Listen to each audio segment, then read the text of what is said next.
Man, did you see why I'm so happy about my team?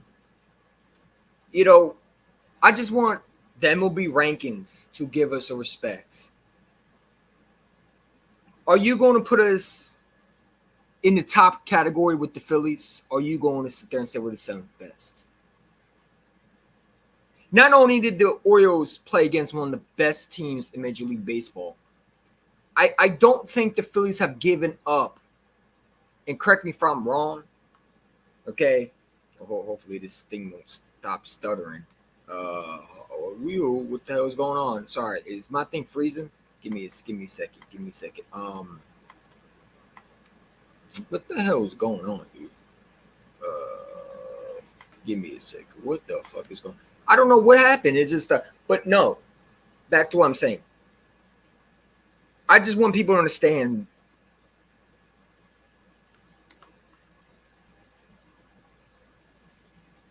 We focus? Focus, computer. Come on. What the hell's going on? All right. Focus, bitch. But anyway, I just want fans to understand something. All these haters that said that we couldn't compete with the best teams. What did I say to these Philly fans? I said that the Orioles were going to give you a run for your money. Y'all called me a clown. You laughed at me. Shout to my guy Philly hat on, but he was in denial. They said Craig Kimbrell is going to blow it. Just wait. Yet he was able to not only close the game for y'all, but win it for us. Now, I would say this. The Phillies are a great team. Okay, they're the number one team in baseball for a reason. But I said this. We are the second best MLB team right now. And I keep on hearing the goddamn Yankees. I keep hearing the Dodgers. Stop it. Stop it. It's not even close. This team is just on a different level than these other teams, man. The Phillies are the number one team, but you got to put the Orioles at number two. The Yankees are in first place, but let them slip up a couple games, and we will take first place back. The Orioles need to sign Anthony Santander after this season. He's your heart and soul of this team. When he hit that home run, this crowd was electric. It felt like the ground was shaking when he tied that game up. It was loud, okay? People telling me the Philly fans were taking over that. Not this time they weren't. Not this time they weren't. That was all Orioles fans. You heard them through the crowd. You heard them Orioles fans in those crowd. Imagine this playoff baseball atmosphere is going to be like. Imagine a home game in Baltimore in playoff atmosphere. How electric that's going to be. I want y'all to hear this for a sec. I'm not even going to show the video, but I want you to hear the sound. Okay. Well, I'm gonna play it, but I want you just to hear the electric atmosphere when Craig Kimbrell struck out the final batter. Listen to the crowd. Okay, it felt like the ground was shaking. Okay, not saying it's Citizens Bank Park, but when you talk about this team, and all I hear is they can't compete with the best teams. They're lucky. Well, how lucky we are. Now watch, I want you to hear the crowd, man. Craig. Strike three looking. You hear the crowd? Stubbs is still looking. One more time. Kimbrell wins it. Look at the crowd. Watch the electric. Strike three looking. Stubbs is still looking. Kimbrell wins it with 3 strikeouts against his old team to close out a 6-2 victory. A sweet, satisfying Saturday for the Orioles as they even the series with Philadelphia. One more time. One more time. Let's look at this one. Just look. Good. Down the line. Yeah. Will it stay fair? It is Oh, God. Holy smokes, what a day. You hear the 2 crowd? home runs, 4 RBIs. So wait. Philly fans were talking about, oh, we're taking over your stadium. Not today, you weren't. That was all Orioles fans. Shout out to all the Orioles fans that were at that game, man. Because guess what? The first game, yeah, you're right. There was a lot of Philly fans, but I also say it was mixed. You heard the Orioles fans, you heard some Philly fans, but you heard a lot of Orioles fans today. Philly fans were in disbelief because I said this, and I said this before. I said that they were the perfect matchup for that team. Now, tomorrow it's going to be interesting. I wish they would flex it at night game. I really do. A 1:35 game when I'm at work, it's going to be tough because I'm not going to be able to watch it because I don't have the MLB app where I'm able to watch it because I'm local. So I would only hear the radio, and I don't want to hear the damn radio. I want to hear the freaking game when I'm working. So I'm gonna have to come back and watch it. But shout out to my guy where you're hiding. A Phillies fan, but just collabing with him, it was fun. It was electric, and I had a blast. But I told every Philly fan, and I told every fan that went up against us, this is a brand new, different team that you haven't seen, and they laughed at me. They said Craig Kimbrell is the worst closer, and he's going to blow it for you. That's what they keep on saying. They're hoping that Craig Kimbrell is going to fold, and all it does is make him stronger. Tater Man, Anthony Tater Tots, whatever you want to call him, Tater for Spirit, the bat that he's been using. I don't know what he's using, but dude, he's hitting them balls, and they're getting higher and higher and higher. They're getting further and further. He's getting red hot. Now, I wish Cone Cowser and Jordan Westberg and especially Gunnar can get hot, but they will eventually get hot as the season goes along. But your biggest heart and soul in your team was Anthony Santander. And when you needed him to come through for you, not one time, but two times. Yesterday, even though we lost, Anthony Santander gave us a fighting chance. Shout out to Cedric Mullins. I've been taking a doo-doo on him, but dude, he's saying EC1. Wait, you forgot about me. What do you mean, Cedric? Or I should say OC1. Orioles champ 1. But hopefully we're champions, World Series champion. I would love to call myself Orioles World Series champions, but that's down the road. OC1. What about Mullins? Mullins did his thing today. He's been doing his thing. He's gotten better. And there was a little slump for a while from him. I was getting frustrated with him. And I got to apologize because, there was a lot of fans who say, pump the brakes on the Mullins hate. And I'm like, you can't keep on kissing his ass and stuff like that. But dude, Mullins came through. He had a single today. I believe he scored a run. Cedric, I mean, if you can get him on base, man, he's very electric. Him and Mateo are your fast runners that you can definitely scare a lot of teams with because when they steal bases, they're quick.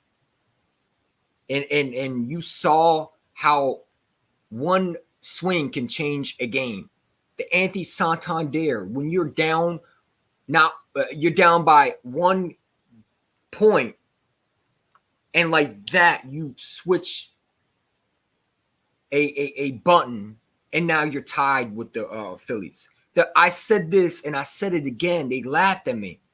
I said this Orioles team plays a lot like Philadelphia. Oh, you don't know what you're talking about. Okay. Then how do you explain the fact that we just beat one of the best teams in Major League Baseball? You can't take that away from us. I hope the MLB rankings keep on thinking the Yankees are this good because I'm going to tell you right now, when we are in the playoffs and we are killing these teams because I'm going to tell you right now, we get home field advantage. If we get that number one, if we get first place back, we're not giving it back. We're not giving it back. The Yankees, I hope to God continue to win. Because if they fuck up one time, part of my language, they're done. We're going to take first place from them, and they're not going to get it back. The atmosphere in Baltimore is just as crazy as it is, and I'm not saying it's like Cincinnati Bank Park, but it's up there. It's loud, okay? You are not going to take over a stadium. It's not going to happen in Camden Yards. Okay, this is the first time that I think Oriole fans has actually had happiness, and this has been a while. You know, we're real fans. We come through with this team, good or bad. We've been through bad seasons after bad seasons. Now you're seeing a team, just like the Phillies years ago, were a bad team. And now they're got better and they're getting better. Now they just went to the World Series 2 years ago, I believe. And they're a playoff team. We just played one of the best teams in Major League Baseball. You know, I'm listening to these power rankings on MLB, and they keep disrespecting us. They keep on putting us at 7th. I just want the MLB to understand that all we want is respect. But if we had to fight for respect, then so fucking be it. Bring any team to Baltimore and let's see how good they are. Because I keep on saying, this team does not quit. I've seen this team. And when everybody was laughing, saying the Orioles are going to be bad, I sit there and say, all right, you're going to find out. You thought this team was from what they were last year? You're going to learn the hard way. My guy Dashy was a Reds fan, laughing at me. I watched the stream again with him. You know, I'm not even going to call the other dude because he didn't accept his bet. I still won my $50 despite him saying I didn't accept the bet, which, you know, he was scared. Because I said it and I say it again. I said we were going to at least take 2 games out of one. At least we're going to take one of those games from the Phillies. You're crazy. We're going to sweep you. You really thought that, huh? Now, no disrespect to the Phillies, but I said this was going to be their test. They've not played nobody like this. Y'all thought the Brewers were on their level? I told you they weren't. You have a fighting. You have to fight for every last bit to beat us, man. And when you think we're down, we tie this game up and we can make you fight for every last bit of what you have. We don't care what inning it is. If we are on base, we're definitely going to try to tie this game up. We're definitely going to steal one from y'all. Tomorrow, the Phillies have to go out there and they got to find a way again to play one to try to hit off one of the best pitchers that the Orioles have, and that's Corbin Burns. And he's not allowed that many runs. Now, they got Zach Wheeler. It's going to be interesting. But I feel like this Orioles team loves to play teams that they think that everybody says are better than them. Really? You think the Phillies are better than us? All right, well, let's show you. They love this. This all I heard from Philly fans was, we're going to sweep y'all. Heidi was telling me we're going to sweep y'all. Oh, really? Is that what you think? Halftime talk about, shout out to Halftime, but he over there in this chat talking about Kimbrel is terrible. Kimbrel's not the issue in Baltimore. Because you still got issues in Philadelphia. You thought Craig Kimbrel was the issue? No. He's not been the issue in Baltimore. He's been the least of the problems. He's actually been phenomenal, and he showed you once again why he's one of the best closers in the game. Shout out to Craig Kimbrel. Going out there facing his former team, Philly fans were probably holding their breath, just saying, if we can just beat Craig Kimbrel. They were laughing at Craig Kimbrel. They were probably mocking him. And, you know, Grayson Rodriguez said there was a lot of Philly fans today. He said in his post game, and he said, it motivated me. You know, it didn't intimidate this team one bit. These Philly fans don't intimidate them at all because they know the atmosphere. They've been to Cincinnati Bank Park, and they know their home fans are just as crazy as Philly fans, so they know what to expect. These Orioles fans are just as loud, and you heard it. Okay? The Craig Kimbrel last pitch, it felt like the ground was shaking.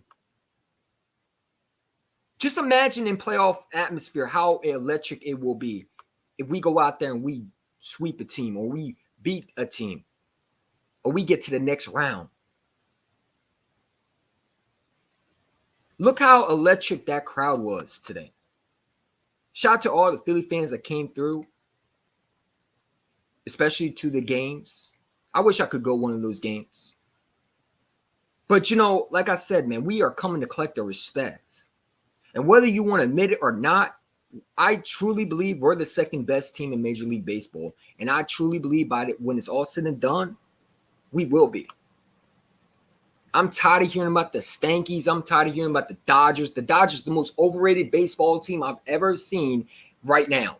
They have all these players, and they're not better than our team. I don't give a damn how many freaking players they have. I don't care. Let's see who makes it further. Because I'll tell you right now, the Orioles are probably going to make it further than them. I think they're overrated. The Philly fans were telling me, oh, you haven't played us. Well, you haven't played us. We're not the Braves. We took 2 games. We shut out the Braves. Y'all struggled versus Boston. Now, we struggled the last game versus the Braves. Yeah, we did. But we took 2 games out of 1. And if we could take 2 games out of the Phillies, man, there's nothing you can say about this team. It still isn't. This probably, correct me if I'm wrong. Let me know if I'm wrong. But is this the most runs the Phillies ever gave up to an opponent? Has this been how many runs have the Phillies gave up? Was this the most that the Phillies have ever given up this season? They given up 6 runs today. Giving up 6 runs. They lost 6-2. We scored 6 runs on them. This was supposed to be one of the best, and I still think they're a great baseball team. But I think people don't understand we can match up with any team. I told Philly fans to calm down. This is a team that you have to play. Oh, we're going to go to Baltimore and do what? You thought you were going to walk in there and it's going to be an easy breeze? Is that what you thought? Did you think our record was a joke? Did you think the Brewers were this team that was above the Orioles? Like, stop it, man. Stop it. The Brewers are not on the Orioles level. This is a different team that you have not seen because what the Phillies are playing is themselves. They're looking in the mirror and they're seeing exactly the similarities. And they're saying, damn, we got to play ourselves. We have great defense. They got great defense. Alex Bone, Gunnar Henderson. These are 2 great baseball teams. They're equally matched. They're equally matched. The only thing I would say the Phillies have is probably a better bullpen than we do. Okay? Maybe got more, probably a better, maybe better. I think Ranger Suarez is probably. I would take him over some of our starters like Cole Irvin. I might take him over Cole Irvin. I might take him over Bradish. That's a close one because I do think Bradish when he's healthy, and he pitched good. I had no problem with him. I think he did a great job. I just think he can't stay. He got to stay healthy, man. And it looks like he's going to go for Tommy John surgery. I don't know. We got to see the updates, but it looks like he's on the IR. And hopefully it's not serious, but I haven't checked the updates. But yeah, aren't you this? I don't know what he's talking about, man. He over there talking about this is a baseball live stream. He talk about Carson Wentz over Jalen Hurts. Dude, that was a long ass time ago, dude. And since then, I've been backing up Jalen Hurts. Again, get your bitch ass out of here, dude. You over there trolling, trying to be funny, man, try to do all this shit. And I got something for your ass. Since you want to fucking troll and get EC1 back on his grind, that's cool. I got something for you. You know what I'm saying? So here you go. What you just said is one of the most insanely idiotic things I have ever heard. At no point in your rambling, incoherent response were you even close to anything that could be considered a rational thought. Everyone in this room is now dumber for having listened to it. I award you no points, and may God have mercy on your soul.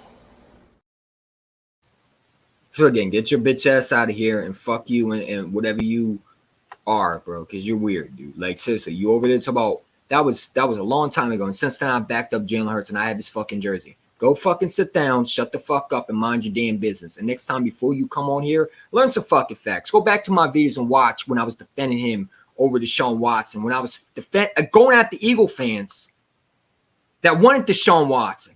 Why don't you call out those fucking Eagle fans? You bitch-ass goofball. You over there worried about me.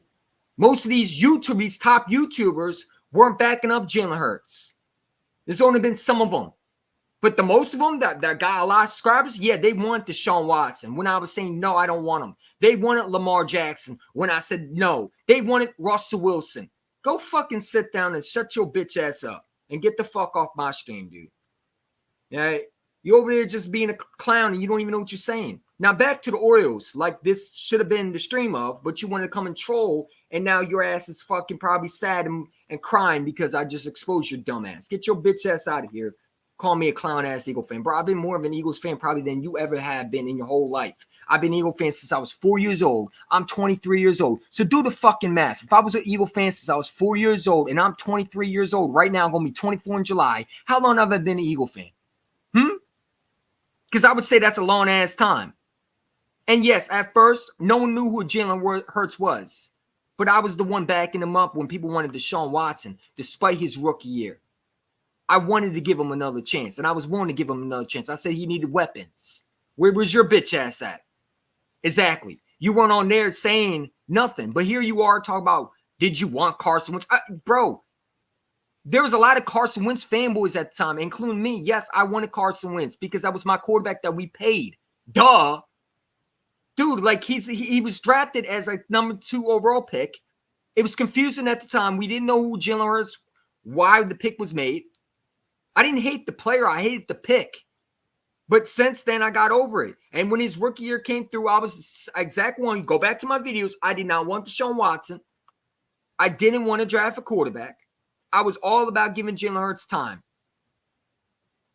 Now, ask the other Eagle fans how they felt when his rookie year. I bet they were screaming for Deshaun Watson because I got clips of them. And some of them are actually big, YouTubers. Shout out to them. But, no respect to them. But they weren't backing, some of them weren't backing Jalen Hurts.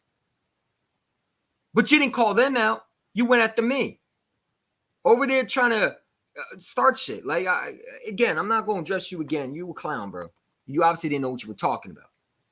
So, again, back to the Baltimore Orioles, man. All right, sorry about that. I had to go on a little rant on that dude because he went over there to troll me.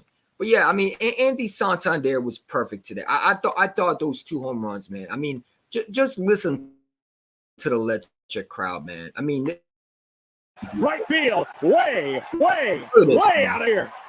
A tie game on a loud swing from Anthony. Like, I just want you to hear Orioles style.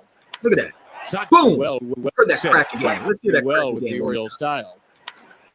Look at that. Santander smokes it. Right Come field, on, way out of here. A tie game on a loud swing from Anthony Santander. You hear the crowd, man? That was all Orioles fans, dude. You know what I'm saying? That was all Orioles fans. That was a absolute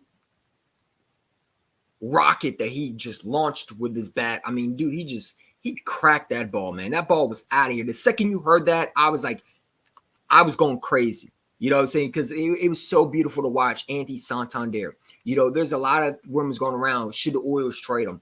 If you trade Santander, you don't want to win the World Series championship. That's just the truth because he's your heart and soul.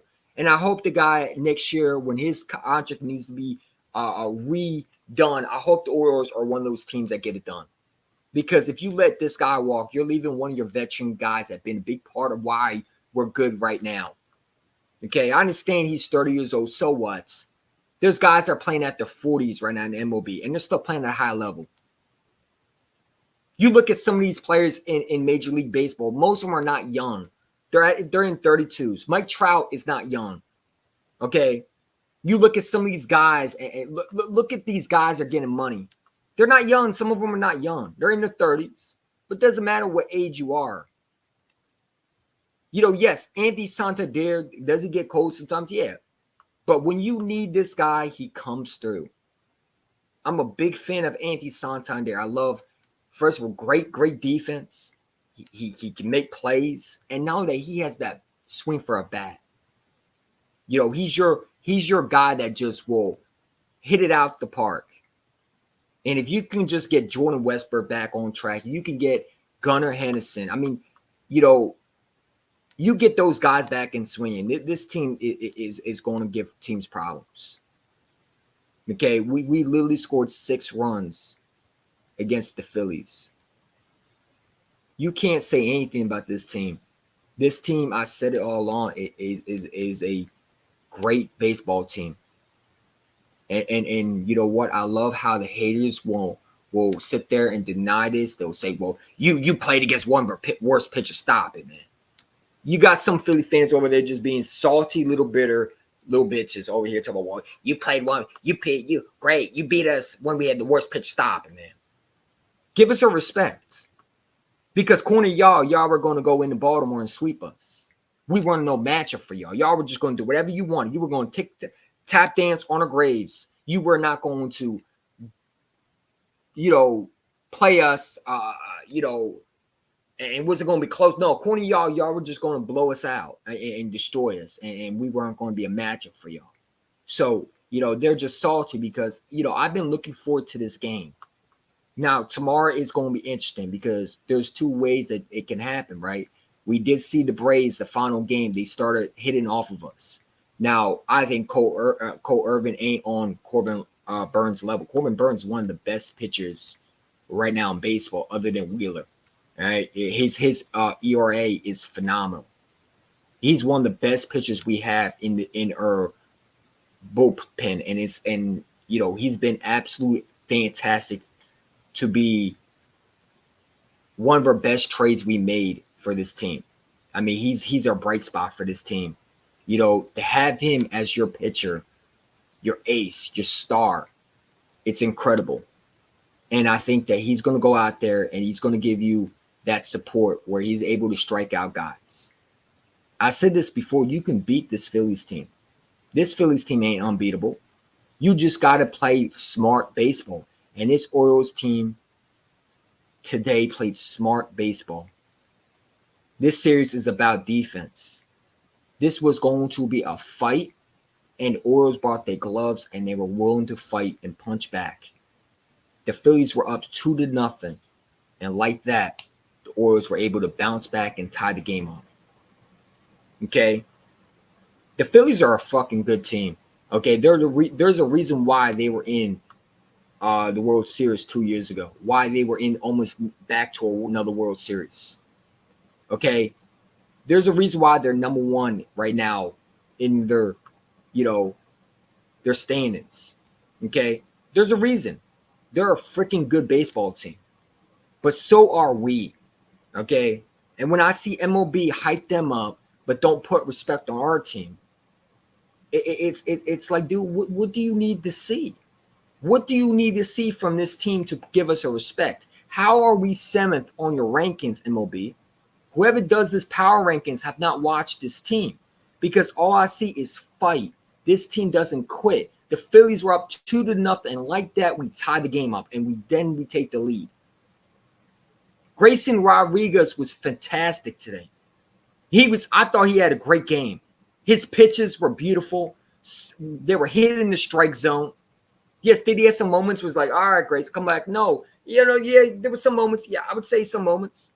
But overall, he did his job today. Shout out to Grayson Rodriguez. There was an Oriole fan. Shout out to Ryan Ripken's his show. And there was an Oriole fan that was saying Grayson was terrible. And I'm like, dude, how can you say that? Grayson is a very good pitcher. He's capable of being a starting pitcher. And he showed it again that he's a good starting pitcher for us. You got two great starting pitchers on your team right now. And I think it's Corbin Burns and Grayson Rodriguez. And when Dean Kramer comes back, and then you got the young kid who had a great game against the Braves, had 6 shutouts against the Braves. And he's a rookie. Prochek is a good pitcher. It sucks to lose Bradish. Hopefully he's back, but you get him back and he's not hurt. I don't know the status about him, but if he's able to come back, now you got starting pitchers everywhere, man. I wouldn't mind trading for another pitcher, but I'm not going to give up a player or two. I'm not going to give up too much. But if you could get another pitcher, I think you need to, right? I think the weak spot that we have right now is guys are going down. They're not healthy. Just imagine, I said this before, if you had your closer, your starting closer in Felix Bautista, if he was able to stay healthy this year and he was your closer, how many games we would have won? The fact that what's our record again? Let's take a look at the numbers of how many wins we have, man. Because I think it's very important that we got to see this. Like, I'm tired of people sitting there saying that we're not on this level. The Phillies are 47-23, and we're 46-24. The only reason why the Phillies are 47-23 is because we gave them one of those losses. The Phillies have never lost to this many points before, I don't believe, in the season. Not like this. Okay, usually it's close games. You know what I'm saying? This Phillies team does not give up that many runs. And I'm sure tomorrow, the keys of the game to beat this Orioles team is they're going to try to swing first. Corbin Burnes has to be perfect, because if you don't think that Phillies team, the way they are, is going to be pissed off the way, because let me tell you something. Listen, we have the mentality like the Phillies too. When we lose a game, and I said this about the Braves series, it left a sour taste in our mouth. You know what I'm saying? We need to go out there and we need to finish this game with a 2-1 series, man. We need to take 2 games out of 1 versus the Phillies, man. But I know this Phillies team's going to come and they're going to try to win tomorrow. They need this win, okay? They need it. We need this win too. But it's going to come down to, again, who's going to make limited errors today. The Phillies made some errors. They shot themselves in the foot. And we capitalized off those opportunities. We were hitting the ball. We looked like that team that just had a better game. That's what this series is all about this week, is the defense. Who's going to have more errors than the other? Who's going to hit more base hits? Who's going to hit the home runs? Who's going to hit the jackpot that's going to secure the W? Is your bullpen going to be able to shut down the other team from capitalizing and trying to tie this game up or try to take the lead? The Phillies bullpen is one of the top going into this series. They don't give up that many runs, okay? You know what I'm saying? This is a very good pitchers that we're facing, okay? Tomorrow, Zach Wheeler is one of the best pitchers. He doesn't give that many runs up. If you're able to hit off of him, what do you say about this team? Now, I'll say this. Corbin Burnes, I think the Phillies know him more because I think when he was in Milwaukee, did the Phillies play Milwaukee last year? I don't know. But I think Corbin Burnes and Wheeler I really think they should flex that game. But it's at 125. Unfortunately, I'm going to miss that game. It sucks. But if we win, man, hey, listen, I'll go home and rewatch it. But I hope to God we win tomorrow, man. Not because I have to hide in $20, but because I just want people to stop trying to give us disrespect. If we go out there and we beat Zach Wheeler and we take 2 games out of 1, what are you going to say then? Oh, Zach Wheeler's not. No, stop it, because he's one of your best pitchers. I don't care how we win. Just get the job done. I don't care if it's a close game. If you got to go to extra innings to win, you do it. You know what I'm saying? I think tomorrow the Phillies are going to be pissed off. And I could see a game where, listen, I see 2 scenarios in my head. It's crazy because I see one side, right? And this is where I hope that I'm wrong. But I see the Phillies taking revenge on us and doing what the Braves did. And that is, holy shit, they're up 3-0. Here comes another run, 4-0. Here comes another run, 5-0. It's like, what the hell is happening? And then there's another scenario where I think it's going to be a tight game. I hope the second one's what we see tomorrow. Hopefully, I don't have to wake because I'm going to watch some of that at work when I'm on break. But hopefully, I don't got to see. And Marsh hits a home run. Like if Jim Palmer has to say they're just they're just talking and there's no action. We're not hitting the ball. We're going to lose tomorrow. You will have to be very good against this team tomorrow. If you think they're going to lay down, they're not. Okay, this Phillies team is not going to go down with a fight. They're going to have one of the best pitchers. This Zach Wheeler is one of the best pitchers that they have in the bullpen, other than Ranger Suarez. Okay, he's their second best pitcher. Okay, you can argue he might be one of the best MLB pitchers right now, other than maybe Corbin Burns, who's not giving up that many runs. So that Braves pitcher that we saw the last where we couldn't hit off of him, if you allow him to get in the sixth and they're up 2-0, it's gonna be tough to come back. Because I'm telling you, once the Phillies, and I've seen this before, where if they can get in the groove and their pitching is phenomenal, it's hard to come back on them. This is why we won today, was because we were able to get runs early. We did not wait to the 6th and 8th inning to finally start getting it going. Like, we could do it, but it's much easier to get some hits off, what's his name? Walker. I think Wheeler is going to be a lot better, and I like Zach Wheeler. I do. I watched a little tape of him because I want to see what we're doing with. And listen, he's a very good pitch count. I mean, dude, he has very good pitches. He does not walk a lot. He does not allow that many hits. This is the best going against the best. But tomorrow's game is going to come down to who's going to make more errors. Who's going to make the mistakes than the other team? Who's going to hit off the other pitcher? Will the Phillies benefit off Corbin Burns? Will they finally get him where it's like, dude, what the hell happened? Or will it be Wheeler finally getting hits, the Orioles getting hits off Wheeler? We're going to have a battle tomorrow, okay? Knowing this Phillies mentality, they're going to come and swing. And we better counter that with the swing. Okay, if you think they're going to walk in at tomorrow's game and not be pissed off, then you're wrong. This is for this series right here. If you take 2 games out of one against the Phillies, they can't say nothing about you. You just played one of the best MLB teams, and you took 2 games out of one from them? You can't do nothing but respect them. And against Zach Wheeler? I mean, you can't say nothing. Yeah, the Phillies got injuries. So do we. We are losing pitchers left and right. Bradish just got to put on the IR. Okay, I don't know how serious it is. But if he's out with Tommy John, that's another pitcher gone. You look at these 2 games, man, and you always notice that both teams have great defense. Shortstop is secured on both sides. Gunnar Henderson, Alex Bohm, Bryce Harper, Ryan Mcastle. The outfield is phenomenal. They're making plays. Mullins with 2 saves. If Mullins don't make that play, the Phillies could have won that game.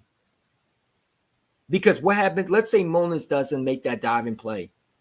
If that ball bounces away from Mullins, now you're looking at a guy probably scoring. Or you look at an extra base where Marsh gets the 3rd. Shout to Cedric Mullins, man, because those 2 epic plays that he made today was the reason why we won that game. I got to give him respect. And plus, he was hitting at the plate. You know what I'm saying? He was smacking some balls. Had a double yesterday, and I think he had a single today. Okay. Anthony Santander, again, was the MVP. Because without his 2-run home runs, one to tie the game up at 2-2. And then you take the lead. When it's 3-2, you pretty much take the whole game over with a home run. You tied the game yesterday with Anthony Santander. If he gets another home run tomorrow, is he the Philly killer? Is he going to be the Philly killer? Does Philly fans worry about Santander tomorrow? How are they going to deal with Santander? Because he's been on fire, man. They got to find a way to cool him off. Now, I hope not, because I love Santander. Pause. But I like him. He's a very good player. And I hope the Orioles find a way to keep him in the building. I think he will be cheap, and I don't think he's going to be expensive to sign. But I hope we don't make stupid decisions and try to move him or no. We need to start understanding that I don't care about these young guys down in I don't care all that. I want to win a championship. I want to win a World Series championship. You need those type of guys like James McCann, who's been a very good veteran for you, a very good piece for this team. You know, you cannot just have young guys. You got to have veteran guys.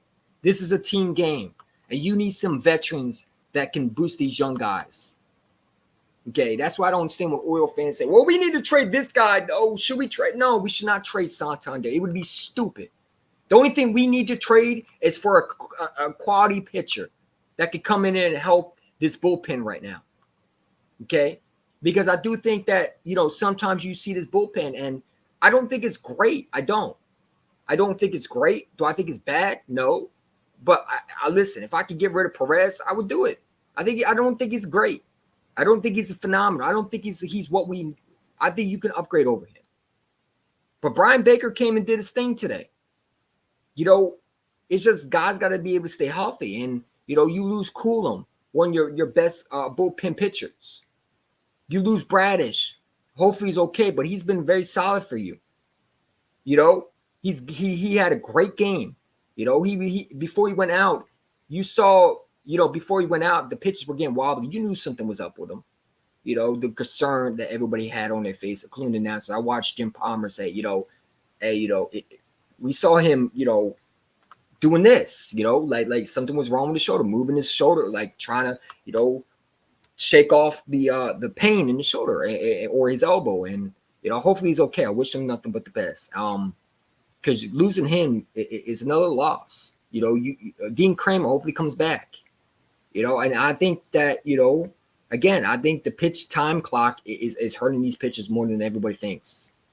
You know, but again, that's down the road. Hopefully they do something about that, because I think the pitchers are getting hurt more and more. If you notice, the number of pitchers that are going down this season, I think is more than what it was last year. But it's up there from being for last year. I mean, this is our fourth pitcher that we lost this season due to Tommy John surgery. You're going under the knife for elbow surgery, and you're out for the whole remaining of the postseason. And you know, you could definitely use a John Means right now. But you know what? I like how the young guys are stepping up. You know, it feels like the next mentality for this team. John Means goes down, the young rook steps in. Grayson Rodriguez has stepped up his game.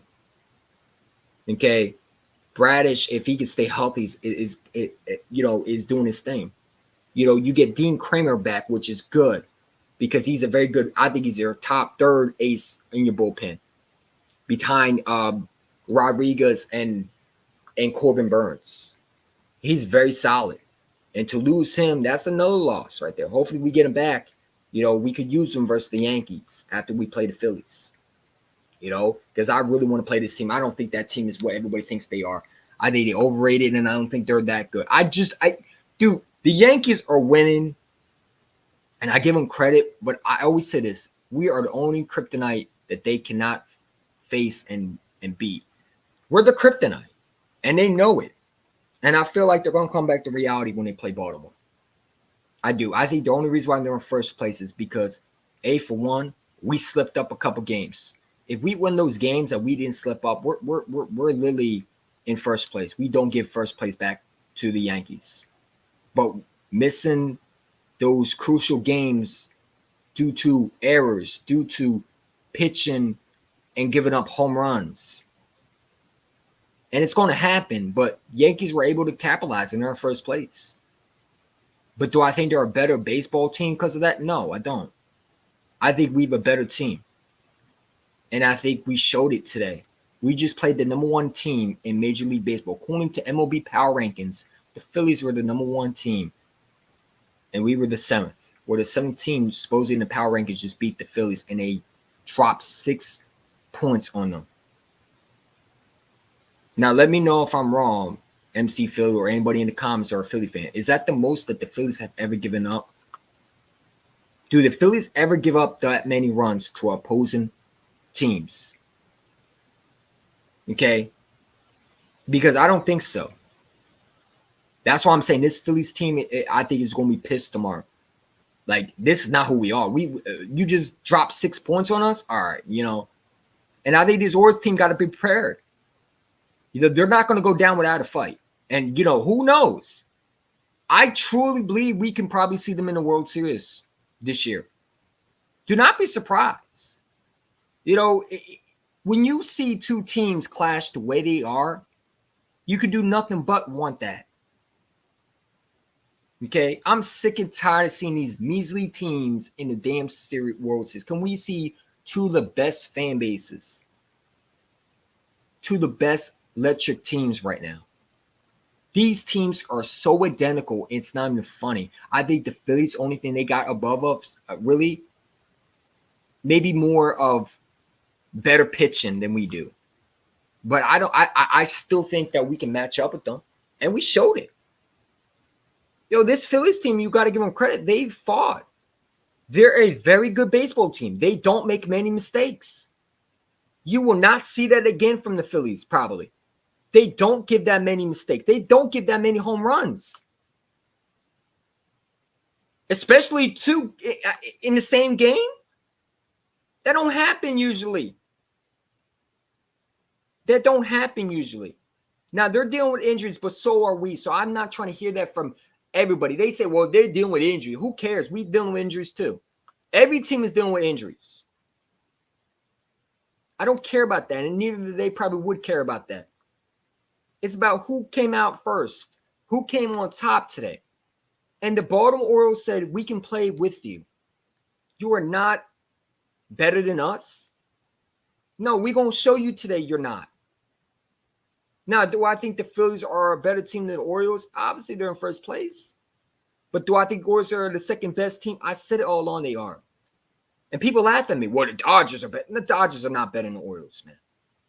Well, the Yankees are not bad. We split with, I think we took 4 games out of, what was it, a 4-game? We took at least 2 out of 1 against, I forget the series. It was a while, but we were spanking them. We were spanking them. Stop it. Don't try to hype these teams up like they're better than our team. Keep it real. It's the Orioles and the Phillies that are the number 1 and 2 best teams.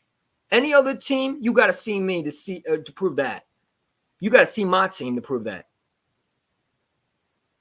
Because we can hang with the Phillies. We can hang with any other baseball team.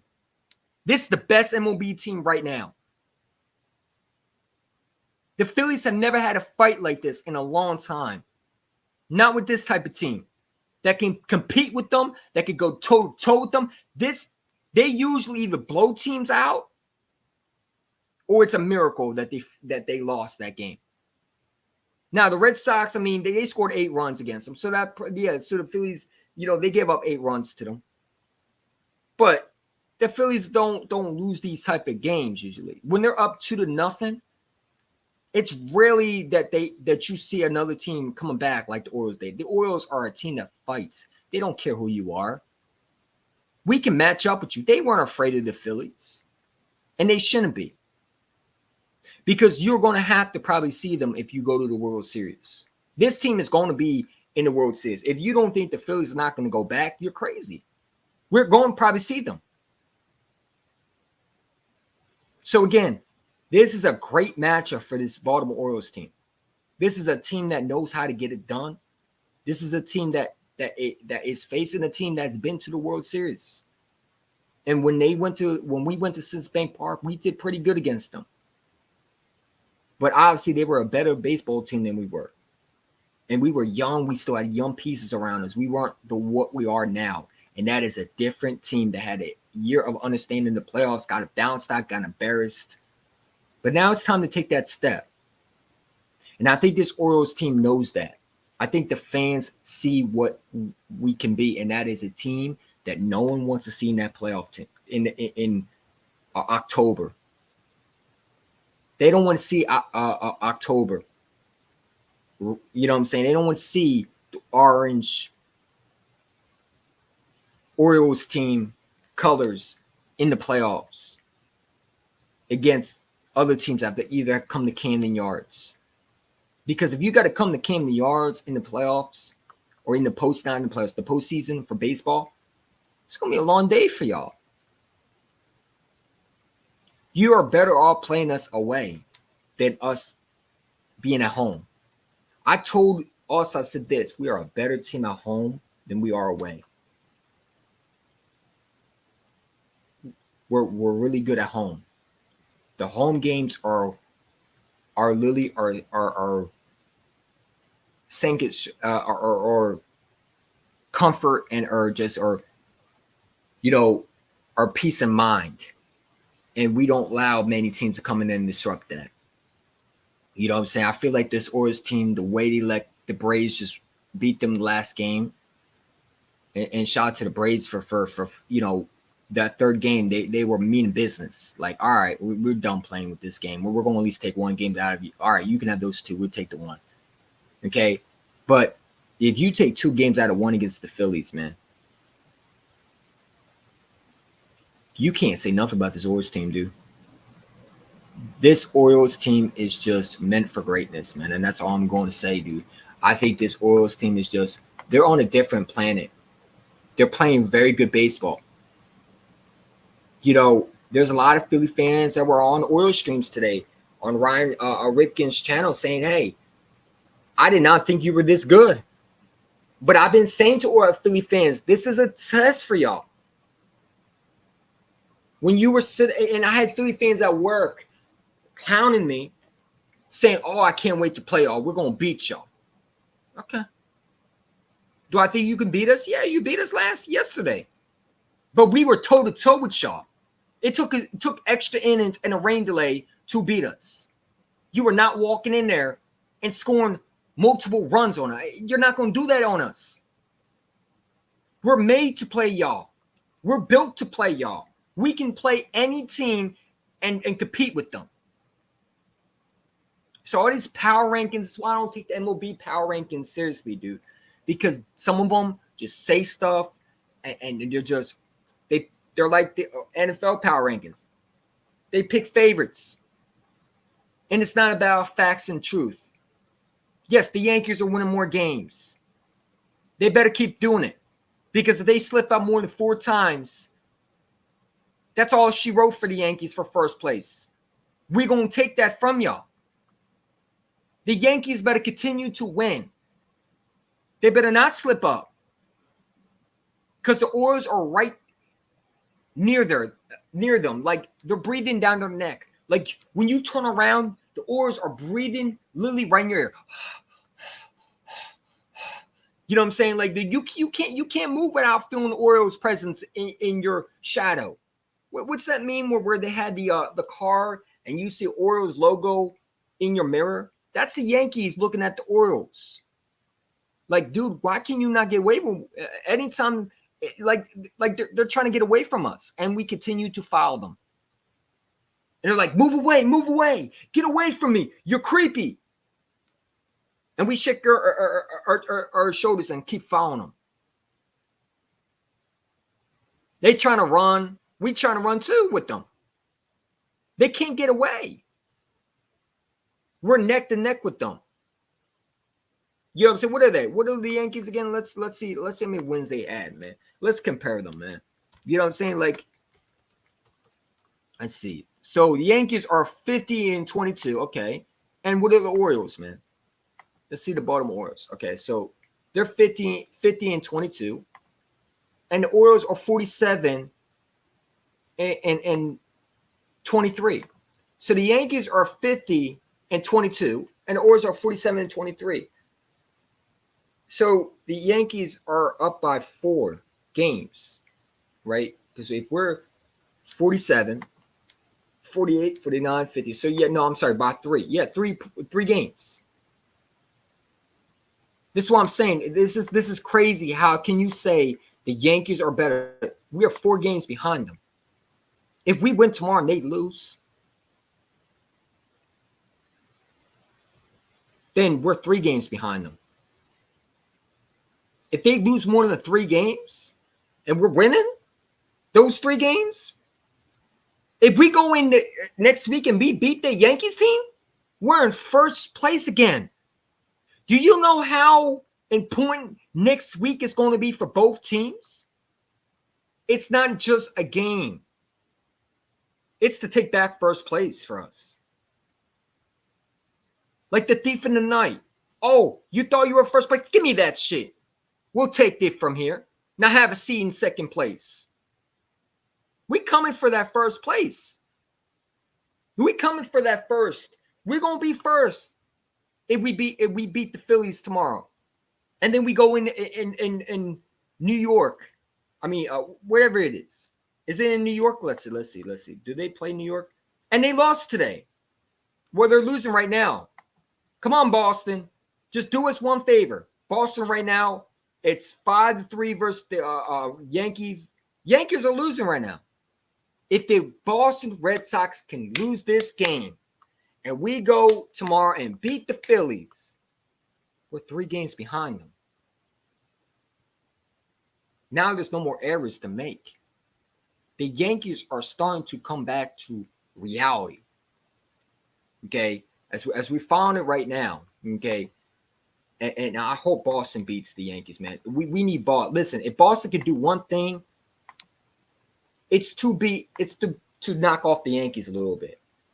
You know what I'm saying? To knock off the Yankees a little bit. If they can beat the Yankees, now this Orioles team it has a better. It looks a little bit better. It looks a little closer now. The Yankees will lose 23. They lost 23 games if they lose today. And now it'd be 50-23. You know what I'm saying? The Boston Red Sox will be 36-35. And we would be, if we win tomorrow, we would be closer to them. Like, it's very important for the Yankees to lose some games, but also for the Orioles to capitalize on those opportunities. Tomorrow, you have to find a way. I don't care what it takes. Number one, my bet's on the line. Okay, I don't want to pay $20 to hide him, man. I think he's nasty. No, I'm just joking. He's a disgusting human being. No, I'm just playing. But no, I just don't want to pay $20, man. I want to buy myself a nice dinner with it. I want to be able to sit there and say, you know what? $20 is not bad when Hayden has to pay me $20. You know, this is why bets are so fascinating, but this is why I don't make many bets, because you either are a rotten egg or you're a delicious omelet. That's like, you know, it's 2 ways. You know, you're that rotten egg that has to be thrown away, which is if I lose the bet, I'll be the rotten egg. Or you're the delicious omelet that you are the best dish.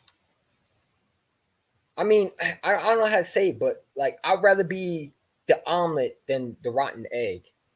And I want Hayden to be the rotten egg. If that makes any like I feel like losing a bet is like being the rotten milk that's been spoiled in the fridge. I don't want to be the rotten milk that has to be thrown away. And if I have to throw my $20 to Hayden's bank account, it sucks. It sucks. Now I get it's only $20. Yeah, but it comes out my paycheck. All those outside that have to stay outside all day. I'm not going to tell you what I did, but you already know what I do. Well, I'll say push carts. And people think, whoa, push carts is nothing. Listen, until you actually do the job, it's a fucking hassle, man. Outside, you're outside in that damn heat, in an 85-degree temperature, no wind, straight out heat, and you're outside until you clock out. You get one break and it's 15 minutes. Okay, I work tomorrow from 10 a.m. to 6:30 p.m. just to make more than $20, but still, like, that $20 may not seem nothing, but when you're outside in that damn heat pushing carts and shit like that, which is, you know, it's not a bad job, and it's not my long-term solution. That's not my long-term plan. My long-term plan is when I get enough money and get a car, which I'm saving for, and get my license, is to do something like Uber Eats. But this is just a part-time job right now because it's hard to find jobs right now. You know what I'm saying? But that's not everything has to be about license now. You need a car to go to any other job right now. So this is a job where I don't need to drive, and driving would be nice, honestly. But back to what I'm saying, like $20 isn't nothing that you actually have to work for it. You know, so it's like I hope the Orioles give me the greatest gift and have to make Hyden have to pay out his bank account $20. You know what I'm saying? Because I really don't want to work hard and say, oh shit, I gotta get Hyden $20. And Hyden was trying to hold me today. He was trying to make me do 40. I'm not doing $40, dude. Because tomorrow can go either way. This is a Phillies team that still needs that win. To go into Boston and lose 2 games and then go to Baltimore and lose 2 games, that's going to be a tough, a tough pill to swallow. Because that means, okay, we're struggling with the team that we should be able to, like, to lose those 2 games against Boston and lose those 2 games against the Orioles tomorrow. You already see the Philly fans getting upset over that. They'll be like, all right, now we're coming back to reality. So it's like, I think Philly fans are amped up tomorrow. I'm sure I'm going to see a lot of them at work, but I just want to win, man. I want, it's peaceful at work when you're on Philly fans showing up. Like I always notice every time they lose, man, it's so peaceful. I ain't gonna lie to you. There's no Philly fans with hats. You don't see them just showing their gear. Like there's so many Philly fans that just show up to the store. And I think they do it because I'm an Orioles fan. But it's like, I told them, like, hey, we're going to be playing y'all. And the Philly fan was telling me, oh, I can't wait to sweep y'all. Okay, all right. I don't think that worked in his favors. And I told everybody, I said, this is going to be a series that I think people need. I would have flexed it to Fox Sports. You flex the Phillies in the Cardinals game. Last year, you flex you flex all these other games. Why didn't you flex the Phillies and the Orioles on Fox Sports? You know what I'm talking about. The America's game of the baseball week. I think that should have been, a very good series for 3 games. Fox Sports. On Fox, the Fox channel, baseball channel for Fox. Why not do that? I think that tomorrow game should be flexed. I would not make it a 1:35 game. I would make it an 8:15 p.m. or even better. I would at least try to make it a 7:30 p.m. game. 7:30, 8:30. Why not? Look, man, like to make it 1:35, like this game I would have made it 1:35. And then tomorrow make it 4:05 for the last one. But I think 1:35 for the last game. I don't know if they thought that the Phillies and Orioles were going to be this freaking special. I honestly think that they were sleeping on us. Like when they put this schedule out, they did not think the Orioles were going to be this team that could compete with the Phillies. Because I don't think they understood how better we gotten. They thought the Phillies were going to walk in there and it was going to be, all right, the Phillies go in there and they beat the shit out of us and then they, move on. All right, let's make it 1:35. Let's make it 4:05 to make it itch day. No, these 2 teams are freaking battling. And it's a who's going to get the last laugh moment. It's a gut wrencher. Both Ray Hyden and I were sitting there. And it's like you felt the pressure was on us. Like we never felt more pressure than watching our 2 teams play. Because it was counterpunch at the counterpunch. Gut moment. This is why I love those type of baseball teams, man. Like you don't want just an ass whooping. It would be nice to get an ass whooping give an ass whooping to an opponent, but you love those tight games. Well, at least I do. And especially when you compete with one of the best. I truly believe when they made the schedule, they thought the Orioles were going to just be another cakewalk for the Phillies to walk in there and beat the dog shit out of them and not make it competitive. and maybe sweep the Orioles in Camden Yards. They thought, oh, the Phillies will bounce back after the Boston Red Sox. We're going to make it 135. I mean, they flexed the Rangers game. Why can't they flex tomorrow's game? They chose to flex the Rangers game at 135 to 8:15 on a Saturday. But don't flex the last game that is going to do more numbers than the Rangers and the Orioles. Okay? This series is not ever going to probably happen unless we play each other again in the World Series. This is how crazy these numbers are. Like these numbers for these two teams, the viewership, how many people are going to be watching. Dude, like I would flex the last game, and I'm hoping somehow, some way before the night they flex it. I don't think it's going to happen, which sucks because unfortunately MLB won't show it. The app won't. I have to go to that streaming service where I have to watch every freaking ad. And not watch every ad, but every ad has to pop up and I have to click out off of it. And then it shows me another ad. And every time I click on this, it's another ad. And then it says, oh, clean your phone. I'm like, dude, just stop and let me watch my game. And I don't know why MLB don't allow me to watch the game. I'm an Orioles fan. I'm subscribed to it. I think it's because it's local. Because the Phillies are local and around here. But every time we play the Phillies, I can't watch it. I have to hear the radio or I have to go on another website to watch the actual game. And it sucks. It fucking sucks and it makes me mad.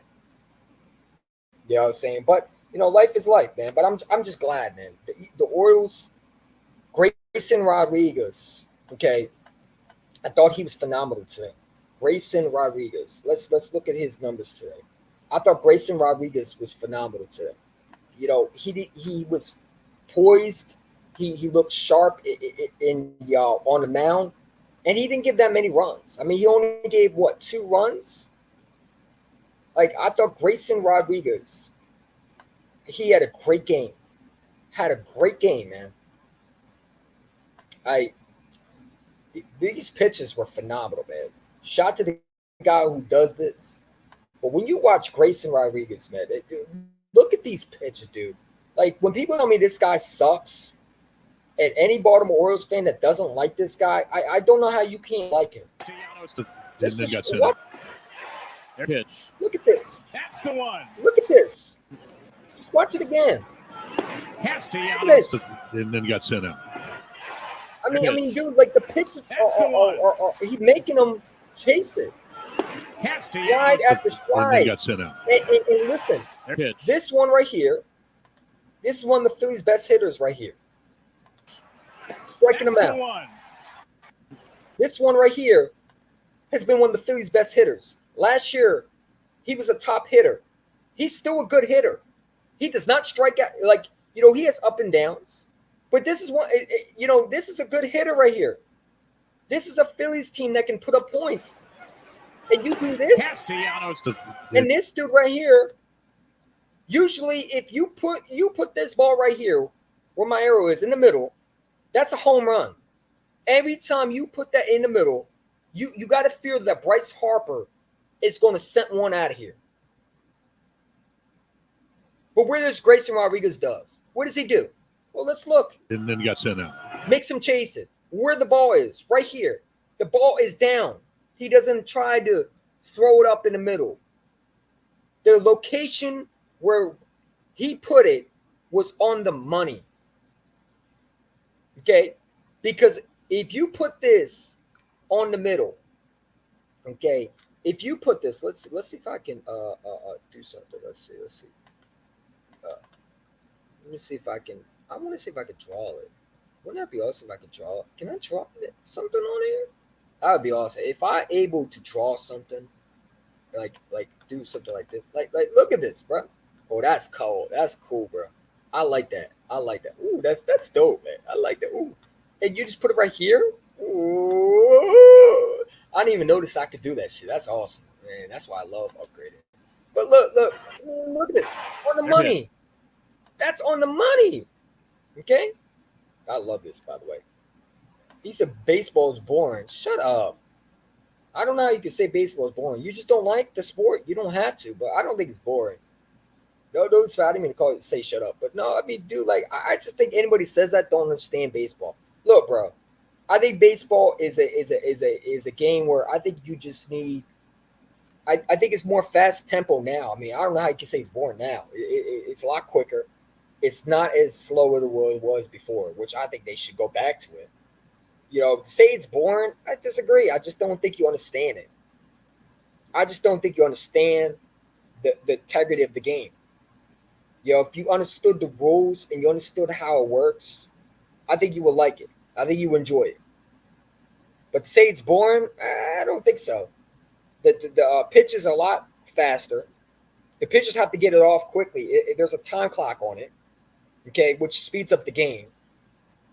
In the 10th inning and 11th inning, before it was like you had to earn every run, and it could go many times where hitters strike out or there's nobody on base because they can't get on base because guys will be flying out, popping out, and then it's like, all right, this team can't do it. The other team, no. There's a man on second, so if the man scores or there's a fly ball and the guy gets third, or you're able to hit another fly ball and the man scores from home, you win the game. And now it's like, all right, next game. I think, the game has gotten faster. Now, there's some benefits and then there's some, not beneficial part about pacing up the game of baseball is a lot more injuries are going to happen, which means more knife going to be on your shoulder being cut it open because you need Tommy John surgery, which is a injury to your elbow slash shoulder. Not elbow. Not shoulder. Like more surgeries to your elbow. More knife to your elbows, or knife to an elbow, and that's where the Tommy. If you watch the Tommy John surgery, which I did to see what it was, they open up your this part right here. They open up right here, and they pretty much put a screws in it. Pretty much like they pretty much put like bolts and screws into your shoulder. Not shoulder, but right here. This is where it is. Right here. Right here is where they cut you open. Right here. It's interesting. That surgery is interesting, but it's a lot of. They pretty much open up your right here. This is where they usually cut. It's from right here. Because these is where the injuries happen. When you're throwing the ball, especially when you're pitching, you're using this a lot. And when you use this a lot, like any ligament, eventually it's going to wear out. And when you're throwing 95 to 100 pitches a game, and you do not got time to rest, and you're not having time to set your feet, and you have to be on a time clock, your body's going to wear out quickly, which I think that sucks. I don't think they should have changed the time limit for the pitchers. Now, I'm okay with the runners, in the 10th inning, they have a man in second, but I feel like the time clock was a little too much. And I think that's why there's more injuries, why pitchers go down, especially the older pitchers. And the younger pitchers that, but there's a lot more pitchers that are going down. Like, look at the Orioles. Look how many pitchers went down. You look at the greatest pitchers right now that are in this game that are hurt because of the pitches, how many times they're throwing the ball. These guys are throwing since kids, they're getting surgery. I was watching urinating tree, and he was breaking down the Tommy John surgery, and it's interesting. These kids are 13 years old getting Tommy John surgery. Now imagine you a kid, and your doctor saying you need Tommy John surgery. I'd be scared, like, oh, what the fuck? Hell no, you ain't cutting my fucking. Hell no, I don't need Tommy John. Look, doctor, I'm fine. Like, I'd be frightened. Like, to imagine that, to be a 13-year-old kid, and these are 13-year-old kids getting Tommy John surgeries at a young age. Like, this is the new surgery. Like, before it was the ACLs, which still happens in NFL. It's the ACLs. It's the Achilles. Now it's the Tommy John surgeries is the new thing. Like the football, how now it's ACL injuries. Out for the season. MLB's the Tommy John surgeries. Anytime you have a pitcher or a player that has is dealing with some tightness in his elbow, and he's out, and he has an MRI. It's like, all right, Tommy John surgery time. You already know, because it's like, all right, he's out for the season. Like, I can already tell you, if Bradish is out with a UCL, and he's doing that, then he's going to get Tommy John surgery. It's just the truth.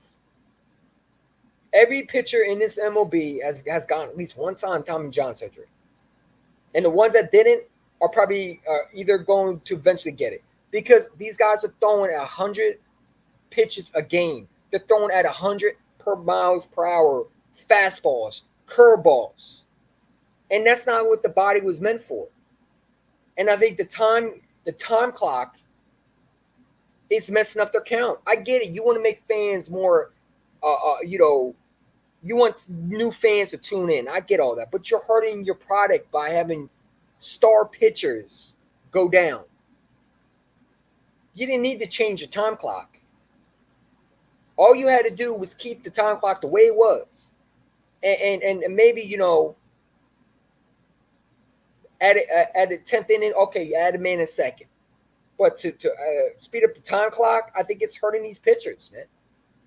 Because when you're throwing, when you're throwing the ball, I mean the ball, you're using this a lot.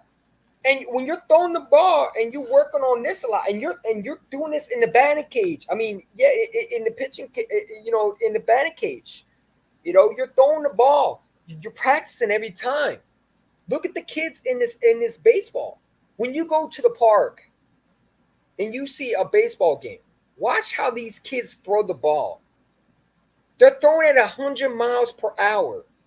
If I go down the local street and I watch MLB kid, just watch a baseball game, these pitchers are throwing at 100 miles per hour, and they're throwing at a straight of something that's not normal.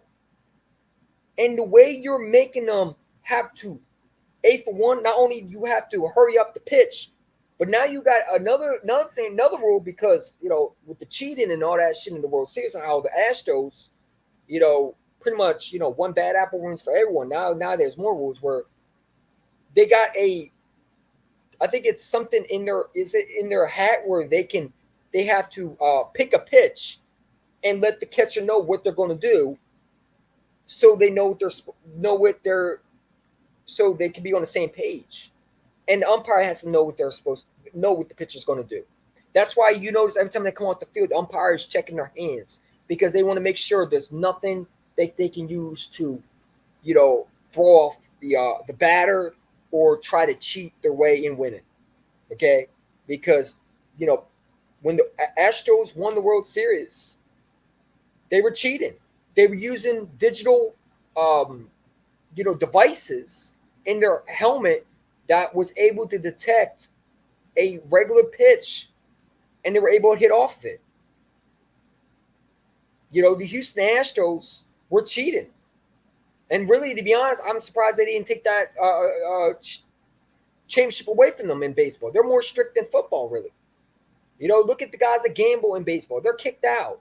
Pete Rose is thrown out the MLB Hall of Fame because of gambling. Because he gambled, and he was wrong for it. But these guys, the Astros, were cheating. And now there's rules in play for that. But I think it's crazy that you got pitch time clocks. You got time clocks for pitchers. And then you got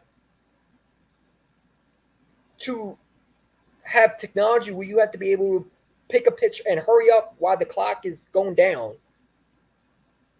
And you got to hurry up and pick the pitch and throw it. And that could throw for your body. That could injure your body. It has to be quick.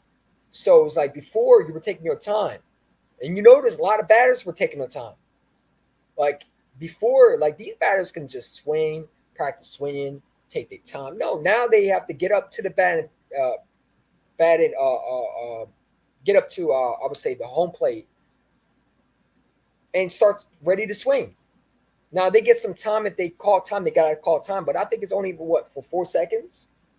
But they can't practice swinging. You know, when you were watching baseball before, you saw all them practice swinging. You know what I'm saying? Like, you know, and they would take the sweet old time. The pitchers would sit there and take their sweet old time. But now it's fast paced, and I think these players are getting affected by it. You know, because MLB's making more money, but more money isn't more money worth losing more players? That's going to be the question for Major League Baseball owner, the commissioner, whoever's in charge, because there's going to be a lot of questions after this year. Should we get rid of the time clock? Should we get rid of the time clock? You know, I think the time clock and the umpires are going to be a big discussion. And watch, they're going to watch next year. They're going to point blank the umpires for missing calls. I think the time clock is going to be discussion next year for MLB. Should we get rid of the time clock? Because if you notice, more pitchers have been getting hurt because of the time clock. And I think it's affecting them. But I also think it's when you got new young pitchers coming into this game and they're getting faster with the pitching. Your body is not meant to throw 100 pitches a game. You know, that's not what the body was meant for. You know, we're going above and beyond with the body.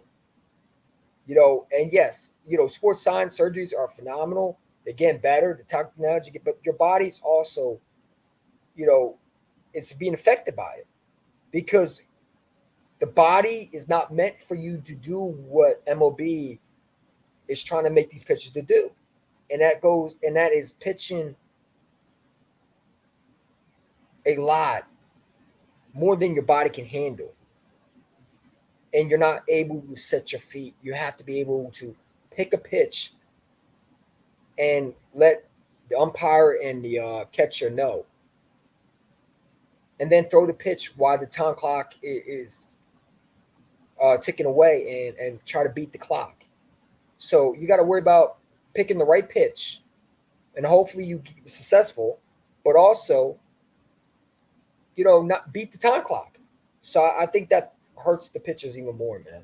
That's all I'm going to say. I think the time clock got to go. I do. I just think that, yes, the game is more fun when the pitches are fast, but it's also bad for business because I think that hurts the integrity of the game. You know, I think that you could keep in the 10th inning. I agree with having a man at second, right? It's okay to change a little bit of the rules. You know, the net I'm okay with, right? Putting the net over so fans don't get in there. All right, I get all that.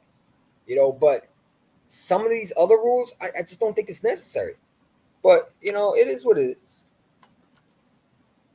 I enjoy playing on a PS5 though, but I usually just stick to football. Yeah, I mean, dude, like I'm not a fan of basketball. I ain't gonna lie to you. I just don't understand basketball. But maybe that's why I don't like it. But would I say basketball sucks and it needs to go? No, I wouldn't say that. I mean, I just don't understand the integrity of the game. I mean, I ask people to explain it to me, and I don't like it. It's too. I don't know. I just don't. Too many rules. You know, it's just a sport with just too many rules.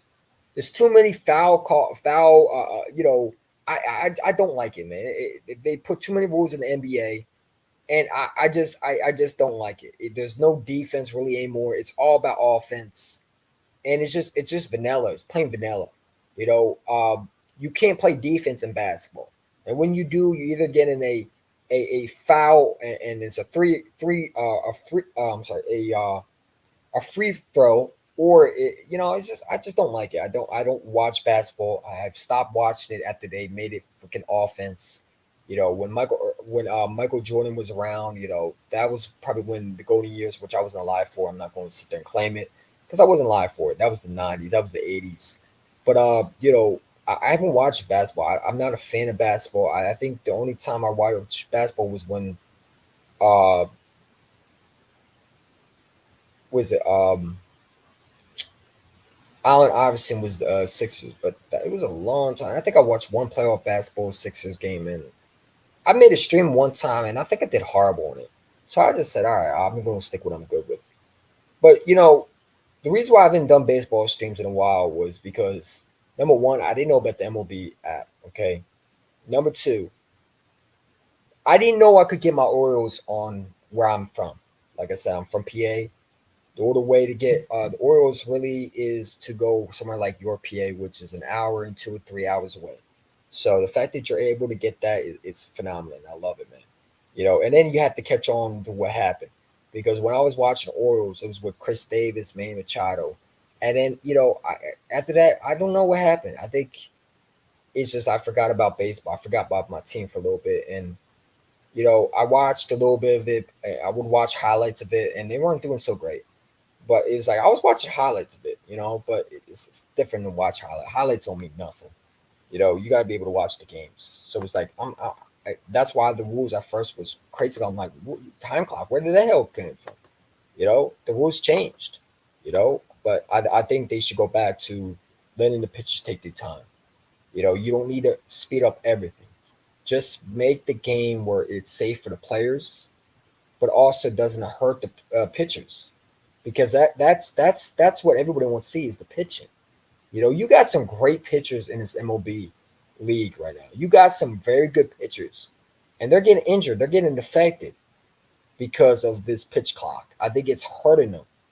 People can say, "Well, that's bullshit." No, it's not bullshit because when you have to, again, pitchers not supposed to be throwing that many balls, and they're doing this at a young age.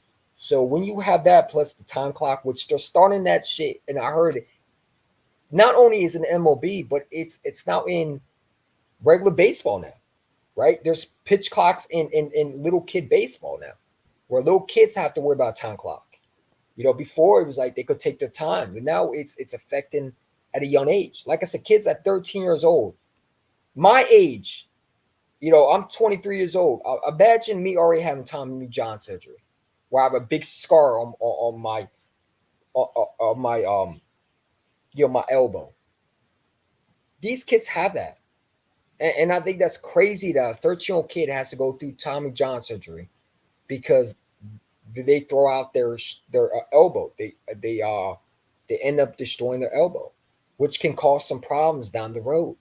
When you're not used to that and you don't really have time to, you know,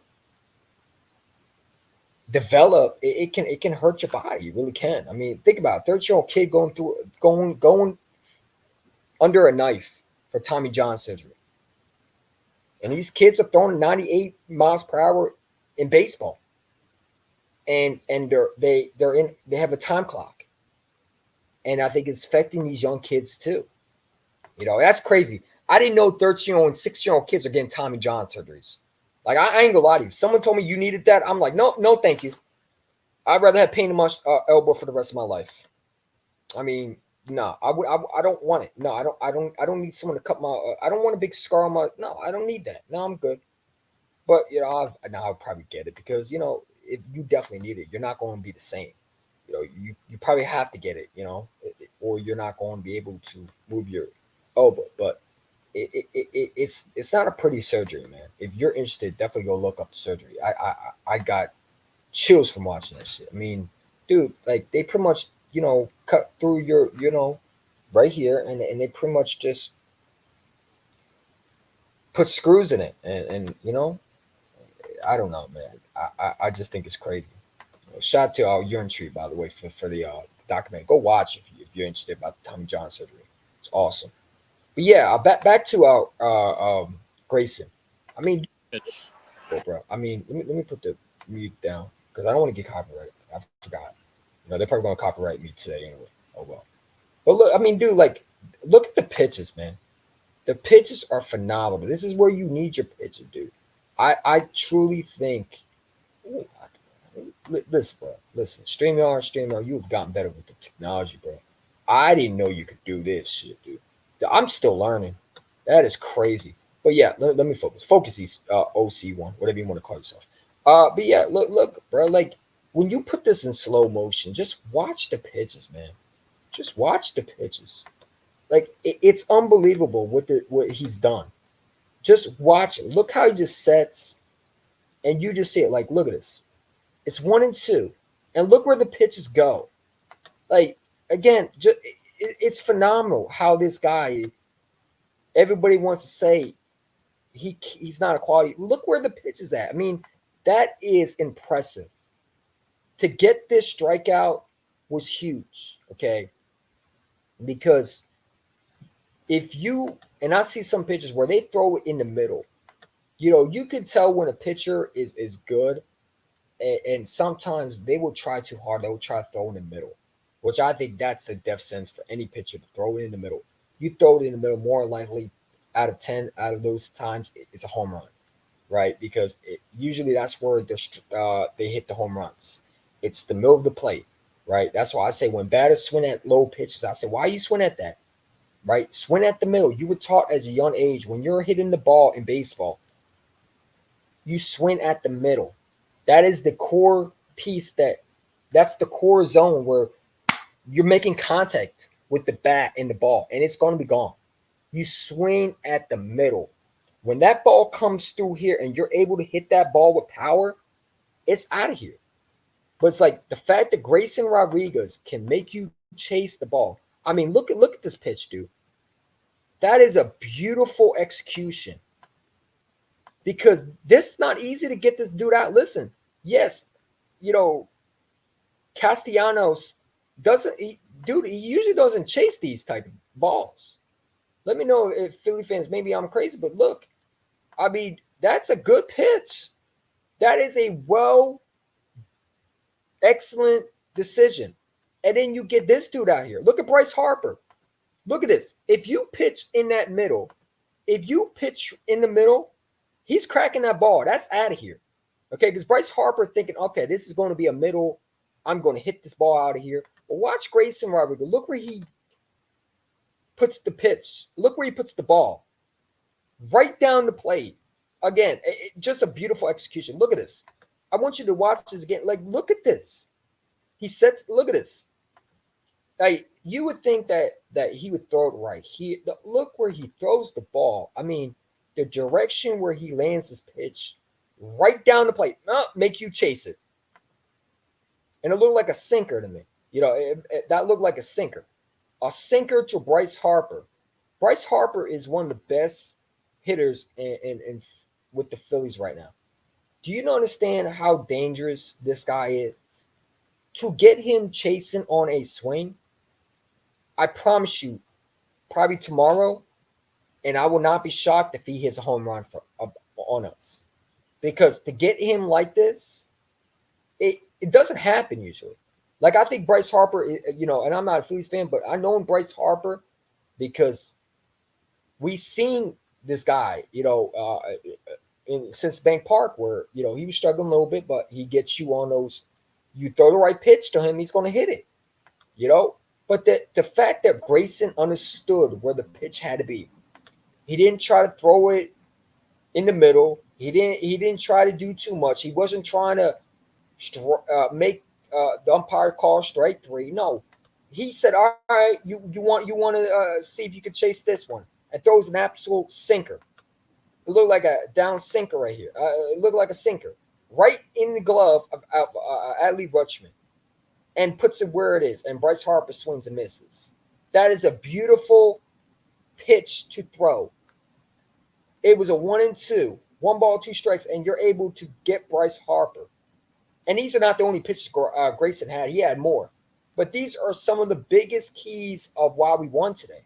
Grayson had to come out and show once again that I'm capable of being a very good pitcher.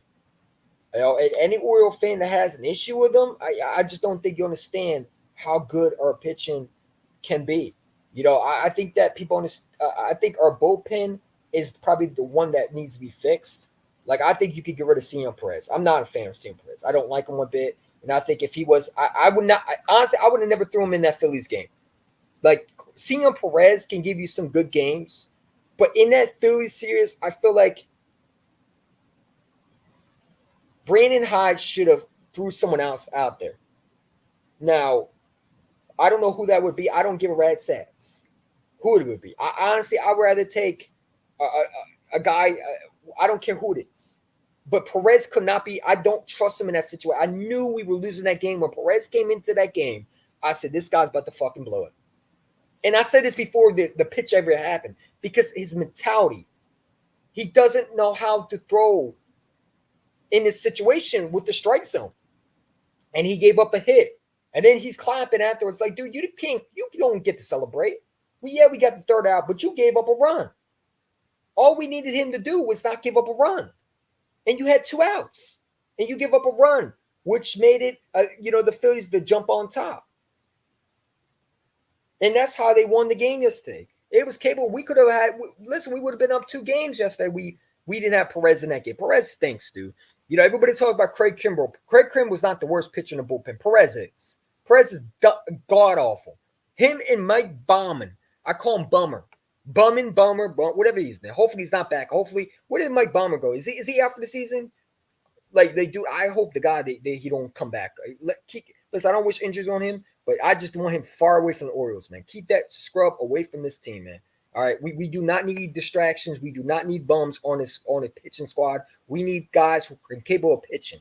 All right, I like Brian Baker. I think that having him as back is huge. But Perez needs to go sit his long hair ass down. I hate his stupid hair. I hate his face. I hate everything about him. I don't like him. I want him off the team. Hell, I'll even give him to the Phillies. Philly fans, you want another headache? Hey, go take him.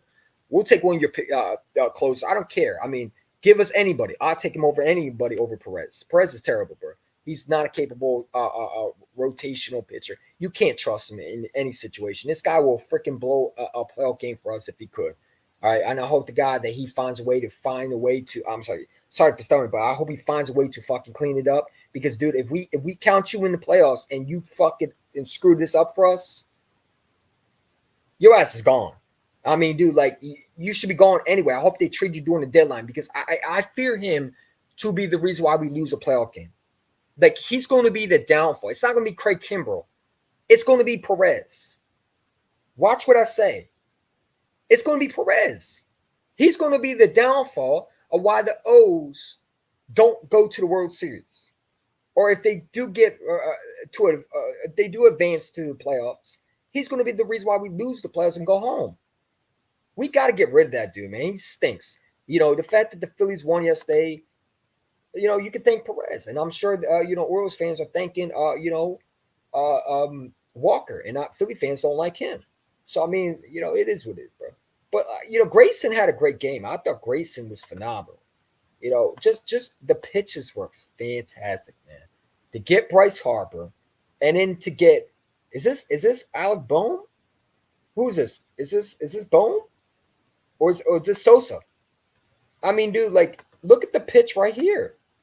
This is phenomenal. I mean, dude, this is like poetry in motion. I mean, dude, like again, let's see that pitch one more time.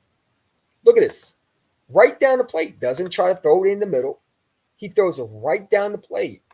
Execution. Makes him chase it. Hey, I'm not going to throw it to you. I'm going to make you chase one. Throw the ball. And this is what pitchers need to do. And this is why some of these pitchers be getting into jams, right? This is why you probably do give up a home run. And you see it once in a while because these pitchers sometimes don't know where to throw the ball. Pitch the ball. When they're pitching the ball and they tell the catcher where they want to throw it, and you're throwing it straight in the middle where they're going to able to hit the ball. I'm sorry, but that should not happen. Grayson Rodriguez knew exactly how to pitch, and he was able to get those tough innings to get Bryce Harper out, who does not strike out as much. It rarely happens because he's going to at least get one hit on you. Okay, this guy, one hit, one swing, and that ball is out of here. Okay, they didn't even show the Schwarber how many times he got him. Okay, Schwarber, he got him also. They're just showing the strikeouts. But if you go and watch Grayson, I mean, you could click Grayson's pitches. I mean, it was on the money. But these are three plays that I thought were very interesting. I mean, dude, just right on the money again. Man. I mean, again, Bryce Harper, you're throwing the ball. It looks like a sinker. And look, throws it right down. Doesn't throw it in the middle. Doesn't throw it up where he can hit the ball. He makes him chase it. It looked like it's going to be, it looked like it's going to be a pitch. Bryce Harper thinks it's going to be, he look, He sees it, and the way he's able to direct the ball, I mean, the way he's able to throw the sinker, and you know what the sinker is, right? And everybody don't know what the sinker is. Sinker is where it looks like it's going to be a pitch that's going to go down the middle, but then as it starts coming, it starts going down.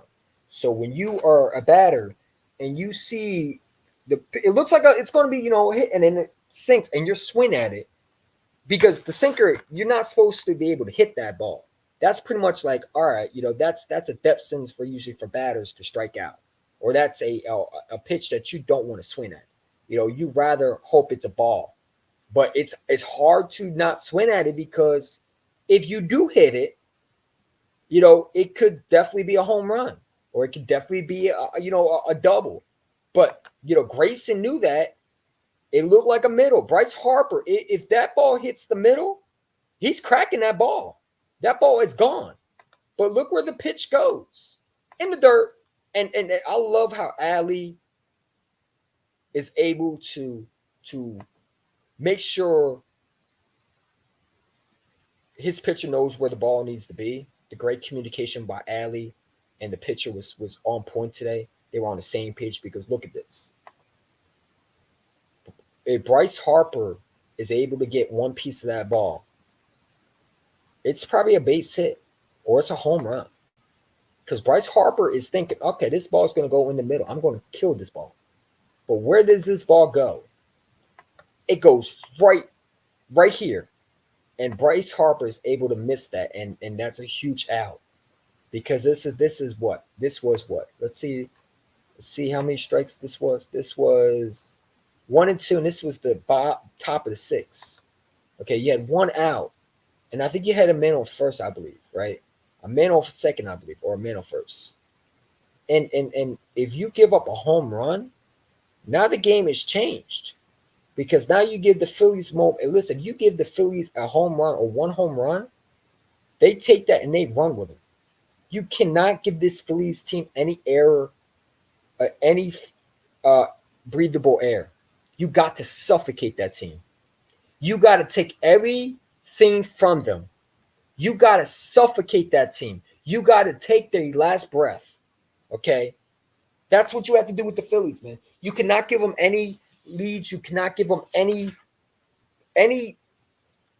oxygen. You got to suffocate them. You got to be absolutely on point. This is a powerhouse that can really kill you. And I think the O's know this. I think Grayson Rodriguez had a plan, and boy, did it work, man. I mean, dude, just continue to watch this. I know it pissed Philly fans off. I don't give a shit, really. You know what I'm saying? Because, this is a very good pitch. Again, look at this. I mean, the pitches from Grayson Rodriguez, who Orioles fans love to say isn't, there was one Orioles fan, like I said, and I wish I could find it and clip it because it's like, dude, to say Grayson Rodriguez was terrible, and he said this yesterday. I'm like, dude, I think Grayson's a good pitcher. I think he's your best pitcher other than Corbin Burns. When Dean Kramer comes back, you got 3 starting great pitchers. And then you got the young Rook, and then you got Bradish, and Cole Irvin's able to pitch something. Yeah, he had a bad game versus the Braves Sunday. Everybody shit on him, but I still think that, listen, pitchers going to have bad games. If Corbin Burns goes out there and has a struggling game tomorrow, are we going to say he sucks? No, we're not. Because if we lose this game tomorrow, and let's say Burns gives up, let's say Bryce Harper tomorrow hits a home run, or the Phillies start adding hits off, and it's 5-0. Well, I mean, dude, listen, you're not going to beat this team every time. The fact that you're able to take one of those games from the Phillies. Now, do I want a 2-game win over the Phillies? Yeah. But if they go out there and let's say get runs off Corbin Burns and we're struggling at the bat, we can't hit off Wheeler, well, you're not going to win that way. In order to beat the Phillies, you have to stop them from getting a rhythm. And when they do get in a rhythm, you have to be able to punch back. And you got to be able to hit off their pitchers. And this is a hard thing to do against them.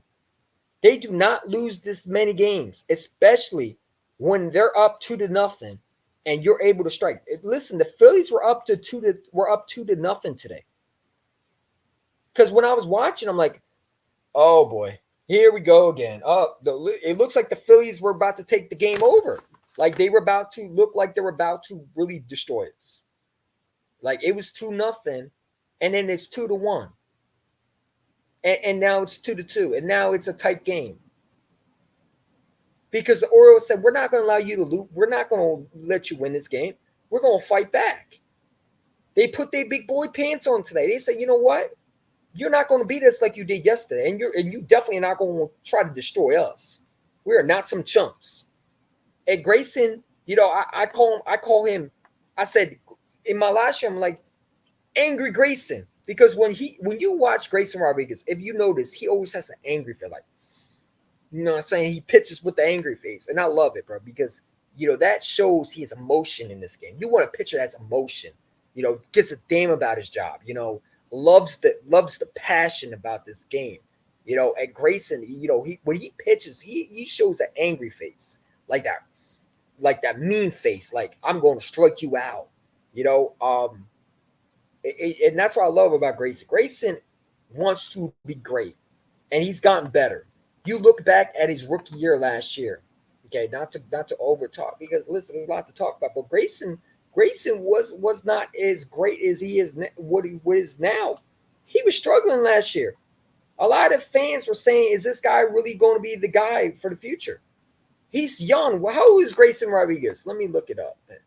How old is Grayson Rodriguez? I think he's only 26, right? He's only 24 years old. This is a 24-year-old. When you go back and watch his rookie year and you look at him now, from year 1 to year 2, he's gotten better. His pitches got better. You remember when he first became the Orioles pitcher, when he was starting, he struggled. He struggled badly. And there were some games where he did not look like the guy that we, and there was a lot of fans, including me, that was like, dude, come on, bro. You got to be better than that. But then there were some games where like, all right, got potential, but he's gotten better. And I think you got to give it to the Orioles pitcher coaches or the Orioles management, the team management, whoever is coaching these pitchers are doing a phenomenal job.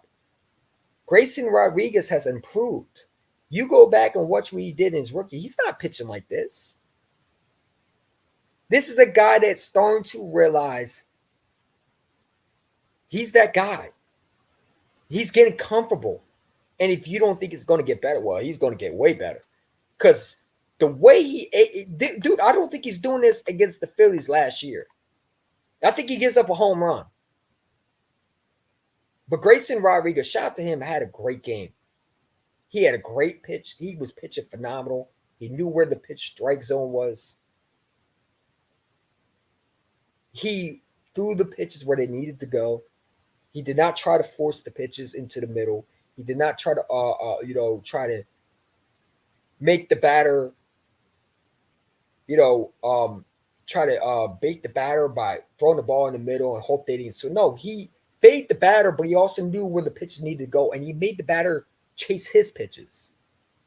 Some of these pitches the pitches that we see sometimes are allowing the batters to get in their heads sometimes, and they throw the wrong pitches.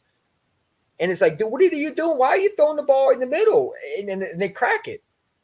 Or they sometimes try to force a pitch because they want that strikeout so bad, rather than just take their time and diagnose where the pitches need to go. They rush the pitch a lot of times. And that's how they get in jams a lot. And I thought Grayson did a phenomenal job. He's gotten better. You know what I'm saying? 24 years old, Grayson Rodriguez, when you look at his ERA, which I think is interesting, let's pull up Grayson Rodriguez stats, man.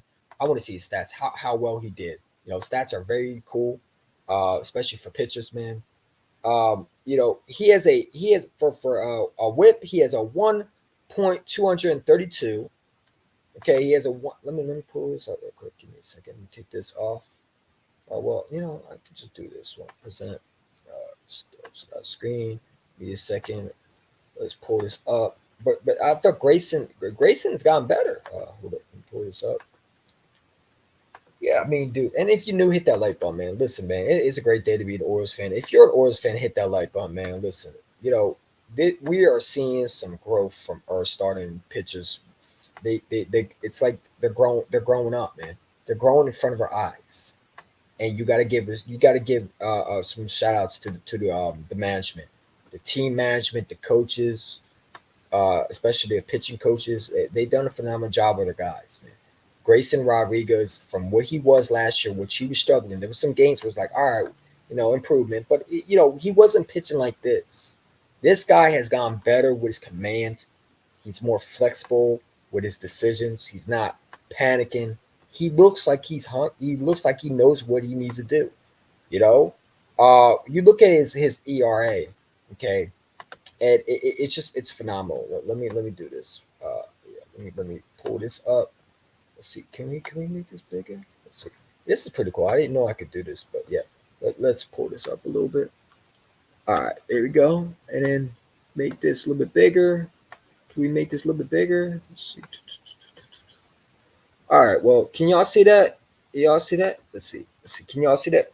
So yeah, Grayson Rodriguez has a 1.232 whip, and he has a 1.300, and that was his career. That's his career right now. It's a 1.300. All right. So it's like, dude, he's gotten better. You look at his numbers in 2024. He has for W/AR, okay, is a 0.9, and he's won 7 games and lost 2. So he's won more games and lost 2 as a starting pitcher. He is a 3.27 error. Okay, that's phenomenal. Okay, that's very good. Grade is 11. I don't know what GS stands for, but it's 11. 0 is SV. IP is 63.1. His whole career is a 185.1. So his numbers have gotten better. You look at his numbers, and his whip, is not what it was. I mean, his rookie year, he was a lot, had a better. You look at it. I mean, dude, he's gotten better. I think Grayson Rodriguez, when you look at these numbers, it's gotten better. And the fact that this guy, okay, is able to do this to the Phillies, who, let's be real, do you think he would have done this in his rookie year? I know he couldn't. He would have struggled a little bit. This was a guy that has gotten better with his pitches. Do I think he was horrible last year? No, but he had some up and downs. There were some good games, and there were some, oh my God, that was one of the worst. But there's some games it's like, dude, I think that when you give these guys some time to gel with a team and able to go through another season working on the stuff that he needed to, I think it helped him. And I think him coming back also, he was injured, I think, in the beginning of the season. He was banged up. So when he came back, I think he got better than what he was before. Before he went down, no respect, but when he went down, I don't think he was better than what he is now. Like the fact that he came back and he improved like this, dude, it's crazy. I don't know why this. What is this, dude? I still try to figure it out. Can I put like a picture? Hold up. Can I do this? Hold up. What can I do? Add item. Let's see. Can I add something here? I don't know what to do. What is this? Let's see. Can I? Yeah, that's pretty cool. I didn't know I could do this. But yeah, I mean, I think Grayson was phenomenal today. I mean, shout out to Grayson Rodriguez, man. I'm trying to find the numbers, man. But I love upgrading the StreamYard. Before I was like, I'm not gonna upgrade it, but dude, this is pretty cool. Dude, let's see. Is these are the numbers? Let's see these numbers, man. I want to see the numbers what he had with the Phillies. Earls need a gutsy performance from Grace. I think, yeah. I think this was before game. Let's see what was Grayson Rodriguez's numbers versus the Phillies today.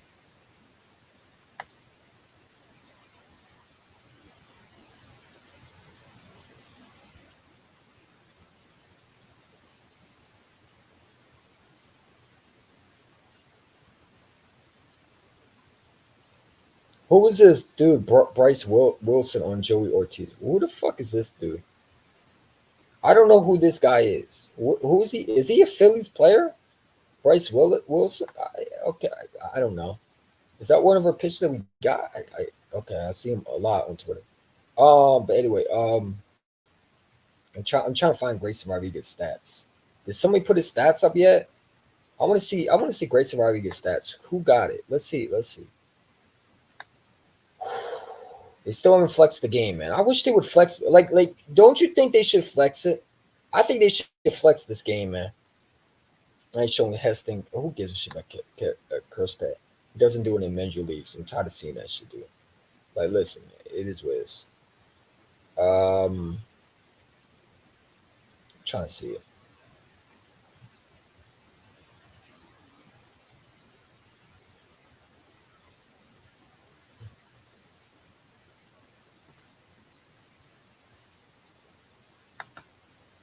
Let's see. What will Grayson have?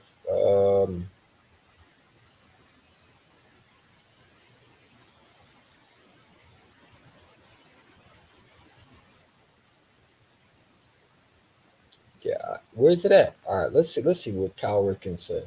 Maybe they have it here. I'm trying to find his stats. I can't find it anywhere on Twitter. They usually have stats everywhere. I guess. Let's see.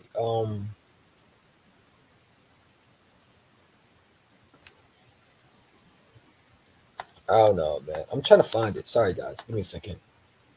Um, see. Yeah, I don't see it. Let's see. Let's see. Verify.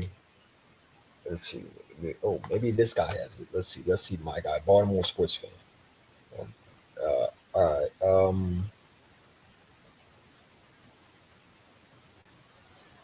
What did Grayson have?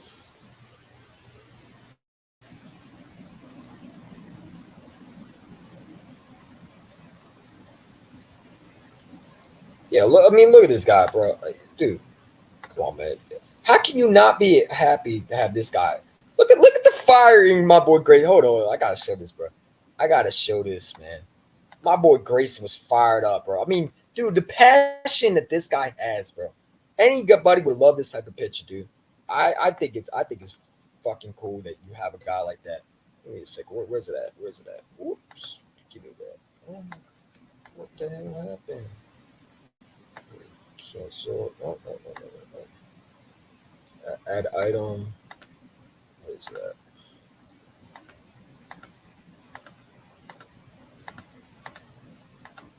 Wait, can I add something? What is this, dude? What is this, man? Let's see. How do I add this? Can I go like this? Let's see. See, we can add this. What is this? Fit, fill. Ooh, I can do this. I don't want to do that. I want to go back. Fit. All right, and then no, 3. I don't want that. Let me just make it 1. 1. There you go, and then do this one. There you go. Put that right here, and then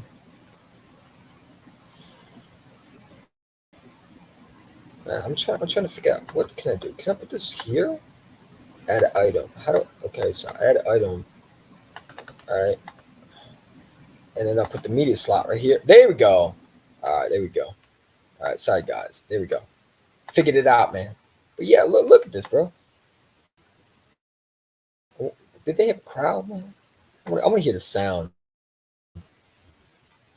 Ooh, I wanted to hear. Look at this guy. Look, bro. Like, come on, man. How can you not get fired up just seeing that dude? Look at that. I mean, look at my boy Grayson after that strikeout. Look how fired up he was. It's like, yeah, I got him. That's awesome, bro. Look at that. I mean, dude, how can you not like a pitcher like that, bro? That is a guy that you would love to rally around, like to play or play with him. I mean, a guy like that you would love to be part of. Look how fired up he is, man. That's a pitcher that loves his damn job. You know, that's the Grayson Rodriguez that these Oriole fans are going to love for years. I mean, Yeah, like, come on, man. I ain't gonna lie to you, bro. That should be a GIF, GF, or what's it? GIF meme. Like, look at that. I mean, dude, come on, man. That's so beautiful, dude. I would love to hear the crowd noise, though, man. That would have been awesome to hear the crowd noise. Hold up, let's see. Did they post this? I just want to see the stats. What was Grayson's stats? I'm about to look that up. Man. Let's see. What's this guy, man? Who? Let's see. I don't know who that is. Ask you about him specifically, but what do you like about Joey Ortiz? I mean, what's not to like? I mean, you guys hitting 290, got a lot of power. I've seen some really good exit velo, and then I feel like when he came over, the big thing was the defense, and we've seen the defense. For sure, man. MC Philly for I sure. think the Orioles messed up. I'm not gonna lie to you. Obviously, they get Corbin, but that's a generational player right there. I mean, he hits, he plays elite defense. It's awesome to have him behind us. So he plays. Bryce Wilson says the Orioles messed up trading away or Joey Ortiz to get Corbin. I disagree. Look, bro, like Corbin Burns is a starting quality pitcher. How did we listen? Joey Ortiz, right? Okay, Joey Ortiz. If you know who he is, right? I don't even know who he is. I mean, dude, I ain't gonna lie. Was he a prospect? Was he one of our players that we had? If I see the guy, I probably wouldn't know what it means. Okay, so he was one of the pitchers that we had, man. Dude, you're not going to always get a pitcher for just nobody. To get a Corbin Burns, you had to give up a pitcher. Okay. Joey Ortiz is not even close to Corbin Burns' height. Do I think Joey Ortiz was okay for the Orioles? Yeah. Do I think he was better than Corbin Burns? Would I trade? If I could get Corbin Burns, would I do it again? Absolutely. Corbin Burns is the reason why this Orioles team is what they are now. Let's say you don't get Corbin Burns. Does your pitching get better or does it get worse? Just imagine we didn't have Corbin Burns. Are we this team right now? No. Corbin Burns is a guy that you had to get. To say that, I think that's ridiculous. I don't know who this clown is, but he sounds foolish. Let's see what the fans think. He just called Joey Ortiz. Yeah, bro. Would you rather have a Cy Young level pitcher or potential all-star? Yeah, dude. To say that, that's crazy. And I think Corbin Burns is going to get a long-term deal with the Orioles. I do. I don't think they're going to let him out that building. It'd be criminal to trade for a guy who's on his last year of his deal, but has been pitching at the highest level for this team that we ever had. I mean, dude, he's one of the best pitchers we have had in a long time. You talk about pitchers in Orioles baseball right now, and you gotta think it's been a long time since you had a elite type pitcher like this. You are not going to find that many guys like Corbin Burns. Corbin Burns has been one of your best star pitchers, your ace. You talk about going to the World Series and all these. How do you think you get there? You got to get guys like that. Guys that are like Corbin Burns type generational players. That are stars. Those are the pitchers that take you over the edge. Corbin Burns is going to definitely perform when you need him to perform. He's been absolutely outstanding. And Joey Ortiz, I'm sorry, but he's not on Corbin Burns' level. Now, say you talk about a guy, Corbin Burns has been not giving up many hits, hasn't given up any hits really. And when you do get hit on him, it's like, all right, you got lucky. Dude, I don't know how you can say that. That is absolutely ludicrous. That's absolutely embarrassing for anybody to say that. And he should be very much of ashamed of himself. Yes, you know, I don't know how you could say that. Like Corbin Burns is a traditional star pitcher.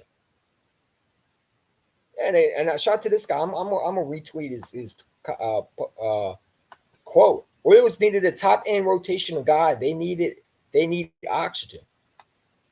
I mean, I don't think the Orioles will regret not benching Westbrook or Henderson and get an ace out of it. Wishing Joey the best though, dude. Like Joey Ortiz is not better than Corbin Burns. Okay,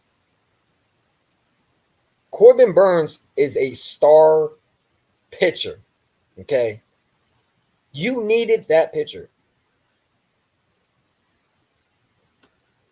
I mean, dude, is he even the pitcher? Who is this guy? I'd never heard of this guy in my life. Yeah, look at it. But the Brewers are hurting too.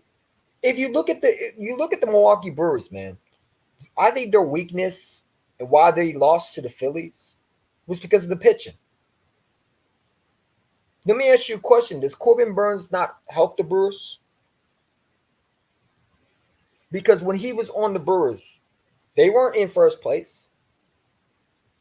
If they had that type of team around Corbin Burns when he was the pitcher for the Brewers, how dangerous would they be right now?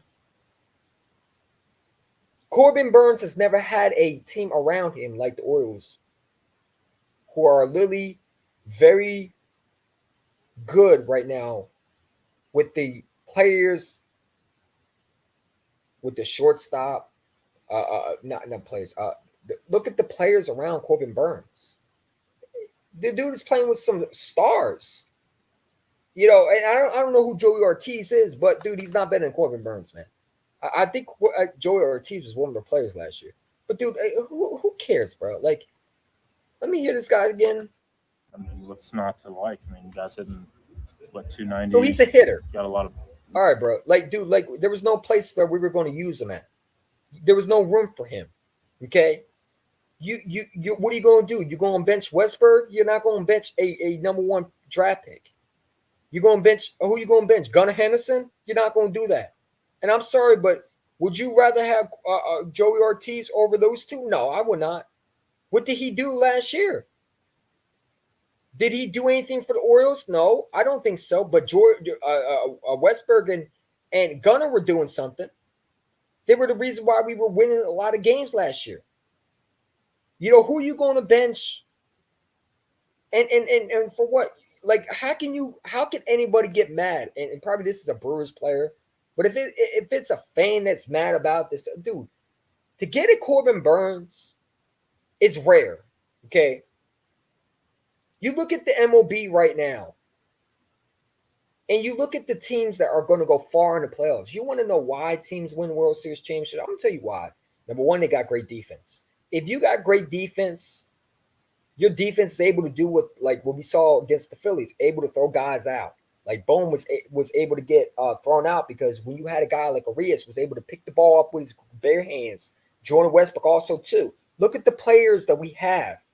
These are not just regular players. These are stars. And to have that guy with a Corbin Burns, who is, he's a little bit older, but he's in his peak of his prime. Like he's gotten better. Corbin Burns is an ace player. I'm not ace player. He's an ace pitcher. He's an ace. You need that in your pitching bullpen. That's something we lacked last year. We didn't have that last year. That is something we had to address. So I think that's ludicrous. And he's probably a Brewers player because he can't be an Orioles player. Okay? That's a Brewers player who's just salty because, dude, he knows that they lost that trade. Because if the Brewers had to redo it, I bet you they wouldn't trade Corbin Burns right now. They would have kept him. He looks like he's miserable. I appreciate for Corbin Burns. Thank you for giving us one of your best players. I'm sorry, not your one, but your best pitchers on your team. We thank you, Milwaukee, every day for Corbin Burns. Because he's going to do really, really, really good in the postseason when we need him. If he can, hopefully, knock on wood, if knock on the wall, if he stays healthy and doesn't have to have the knife under him. But I think he's going to stay healthy because he's been one of the best bright spots on his team. He's been your best pitcher. So I think that's ludicrous. And whoever this guy is an absolute clown.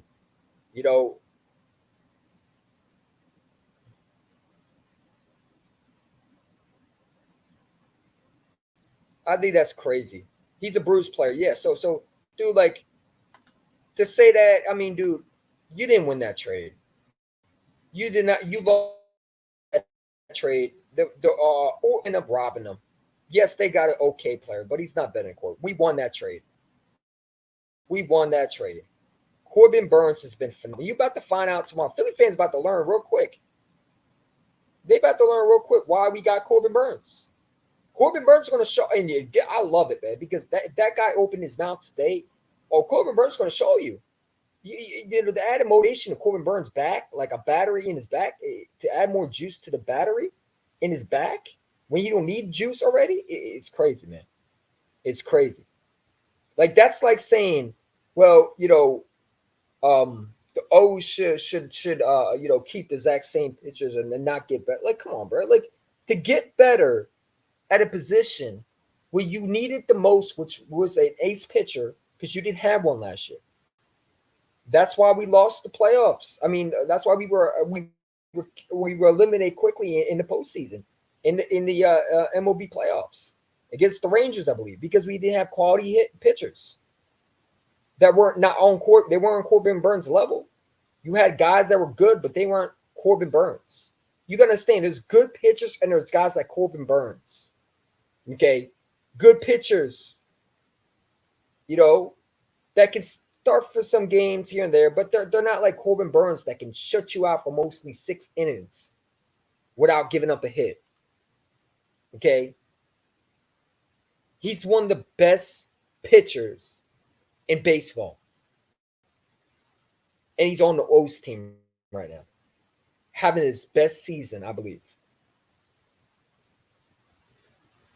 The O's won that trade because what he's done for us. Not saying Ortiz, whoever that guy is, hasn't done nothing for the Milwaukee Brewers, but I didn't hear anything about the Milwaukee Brewers with Ortiz when they played the Phillies. I didn't see that. I mean, I didn't follow them, but Corbin Burns, no, I would take him any day over what. If you have to get him, you get him. You do not pass an opportunity like that. And there was only 2 teams that were going after him, and it was the Phillies and the Yankees, I believe. And I'm sorry, but I'm not letting the Yankees get him.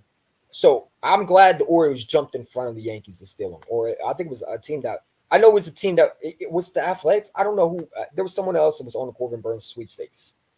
But the Brewers are stupid. I know I don't know this situation. I don't know why they traded him, but they thought they won the trade. Well, newsflash, you didn't win that trade. You did not win that trade, man. You didn't win that trade. You lost that trade, you know it. And that player is probably a Brewers player, and he's salty. Well, he is a Brewers player. But dude, like, come on, man. Speaking of the trade. Way out of here. Style. Santander smokes it. Right field. Way out of here.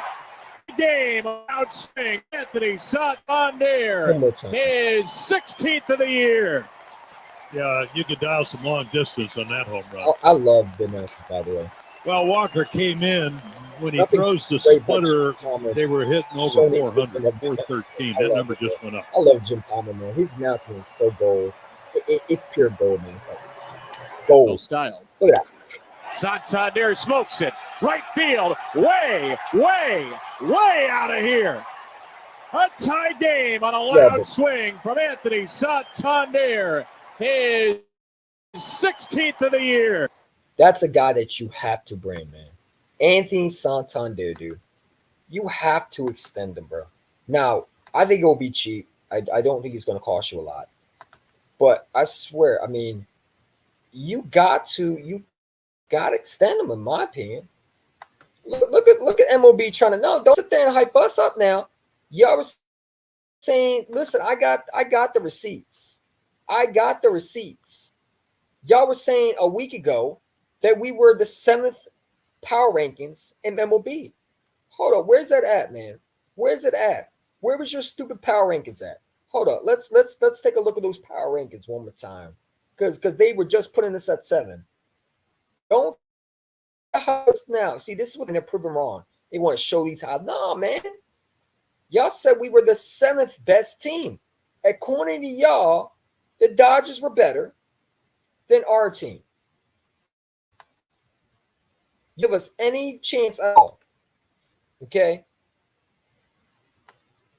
You probably thought we were going to struggle. I want y'all to keep that same energy, man.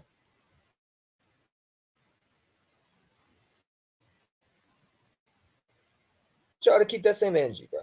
Where's the power rankings at? Where's them sorry ass power rankings that y'all had? Like the biased idiots that y'all are, when you don't even know what the hell sometimes you talking about. Sometimes, like, that's all they are is bias. They don't even want to keep it real anymore. It's all about popularity with them at this point. There it is. Oh, look at that. Oh, wait, is that the power rankings? Oh, no. Sorry. Where's the power rankings at? Where are the power rankings at? I want to find them power rankings, man. Where is the power rankings that they had? I think it was 2 weeks ago. Was it 2 weeks ago? And it was disgraceful. It was one of the most embarrassing things I ever saw in my lifetime. I'd never been more embarrassed for MLB power rankings than I did when I saw that shit. Give me a second, guys. Let me find them power rankings. Give me a second. My fault. Goodbye, fault. Give me a second, bro. Let me find it, man. Because it was disgraceful. It was disgraceful. I've never felt more embarrassed for them. And I wasn't embarrassed. I mean, it was embarrassing to me. It was embarrassing for them to even put out this pitiful trash and try to act like they knew what they were talking about.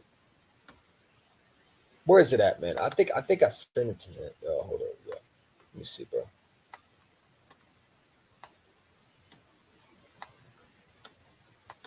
Let's take a look at those power rankings again. And let's go over it real quick.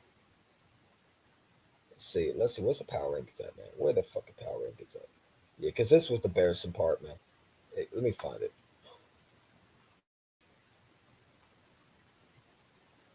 What was that?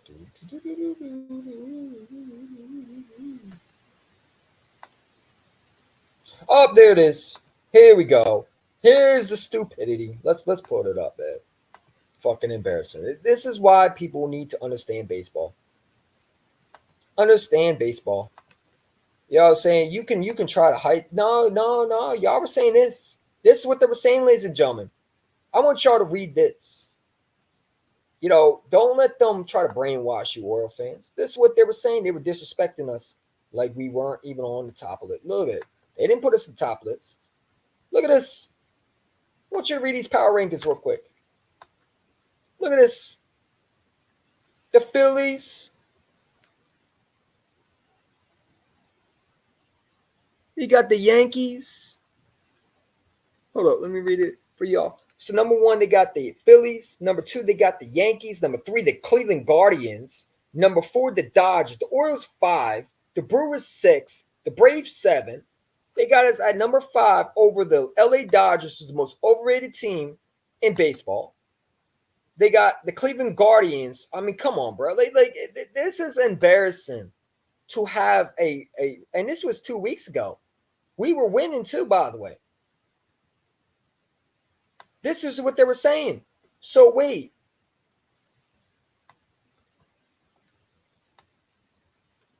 I wonder what their power rank going to be. Oh, wait, we're going to be probably 3rd behind the Yankees, even though we're going to beat them next week. We'll take at least 2 games out of them. But don't let them brainwash you, Oriole fans. Don't let them sit there and try to act like they were on our side the whole time. They weren't. They were never on our side. These dum-dums thought it was a good idea to make a power ranking, putting us 5th behind a team that's even better. The Dodgers are overrated. The Dodgers are overrated, man. They're overrated as hell.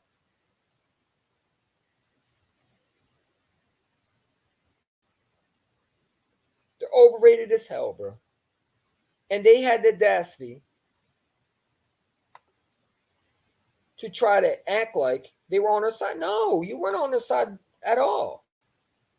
I don't want the MLB to hype us up, keep disrespecting us. I hope you put us at 8th at your power rankings so we can smack another team and back into reality. Put your best players on us. Put your best team on us. You think the Dodgers are better than the Orioles? How? How do you think that?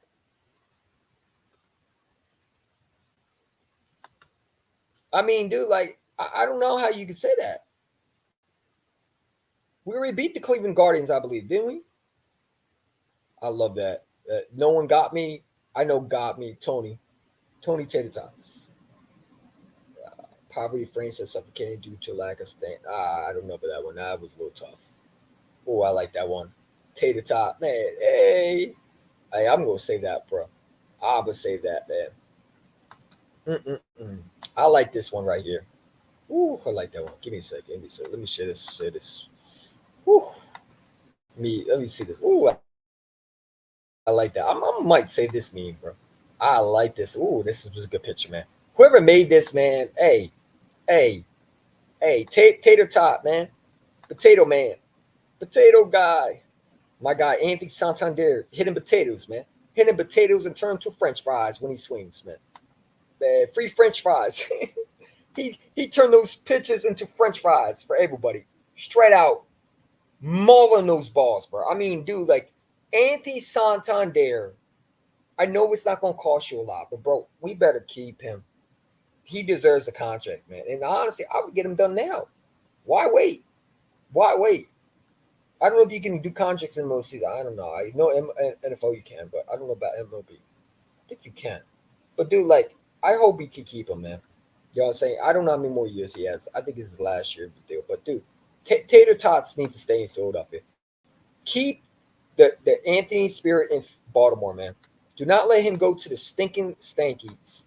Do not let him go to any other team. I want this dude to retire as an Oriole. I'm tired of players because they're 30 years old. We need to stop trying to overthink things and learn from the Manny Machado mistake. Okay? Learn from what we did to other players. Like, I feel like Adam Jones should have retired as a Baltimore Oriole. Should never went anywhere else. But he did. You know what I'm saying? Matt Wieters, we got rid of. Okay? Should have stayed as a Baltimore Oriole. Should have retired as one. All right? You look at these Orioles players, and it's like we always try to get rid of them. And why? Why can't we not have a guy that ends up ending their career in Baltimore? And I feel like Anthony Santander would definitely hurt me the most if he goes somewhere else. Like, just imagine him in fucking with the fucking Phillies. And why do you say that, EC1? Because I know next year they're going to eye him up. Because he's killing them. So they're going to take him away. And they're going to use him on other teams. The Yankees, they're a team that I don't want him in. I don't want him anywhere near that sorry ass uniform. Boston Red Sox, keep him out that fucking uniform. The only uniform I want to see Anthony Santander in, Ali Rutschman, Westberg in, Henderson in, are in Orioles colors. Mullins, I mean, dude, if you can find a way to bring him back, but yeah, I would love him in the Orioles uniform. I don't want anybody else to have him. These are guys that you just don't get rid of. And I'm tired of hearing, well, we need to make a decision about trading. Why would we trade our best player, man? Anthony Santander is your winning piece to the championship, to win a championship. You need those type of guys in the postseason. To get rid of them, it means that you're not ready to win. And I think we're a team that is ready to win right now. Yes, we're young. But that don't mean, like I'm tired of the mentality from some of our fans that think we should trade Anthony. Why? Well, we don't want to give up. We don't want to lose him for nothing. Why not just extend him next year? Why do we have to trade him? We don't need to trade him. I don't think the Orioles are going to do it. I think they'd be stupid. And I think that that GM should be fired immediately if he ever gets rid of Anthony Santander. Because, dude, you're trading one of your heart and soul players for what? For a prospect that's not going to be ready to play? No, get the fuck out of here, dude. That's ludicrous, dude. Well, it's not about now. See, everybody talk about it's not about now, it's about down the road. I don't give a shit about down the road. I want to win now. Who gives a fuck about 4 to 5 years down the road? Who cares? I want to win a championship now. The Orioles need to start focus on about this year, and I get a few years down the road. I get all that, but we're a team that can win now. We just need I think you need another pitcher, maybe another closer. You can get one with a waiver. You can get someone. You can pick someone up maybe in the free market. A free agent pitcher you can bring up, or you can get one from. But you're not far away from competing for a championship. This team is already hidden, and they're getting better. Why would you get rid of your top player? Who cares? Who cares about getting player? What are we going to get back for Santander? What? You're not going to get a decent, maybe. His ceilings, his price is getting higher. Who gives a shit? I don't give a shit about prices. I don't care about his ceiling getting high. I don't care about his trade value. I don't care all about that. I'm not trading him. And if anybody on team calls up for Anthony Santander, if I'm the GM, I'm saying no. No. I'm not looking to trade him. You want Senor Perez? Here, I'll give you rid of him. That's the only guy I would trade.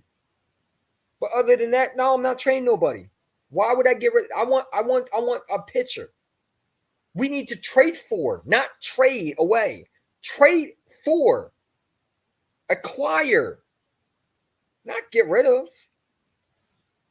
So when people say we got to make a decision. Well, what's the decision we need to make? And who says he's going to go anywhere next year? This is a new ownership. The old ownership is done. It's gone.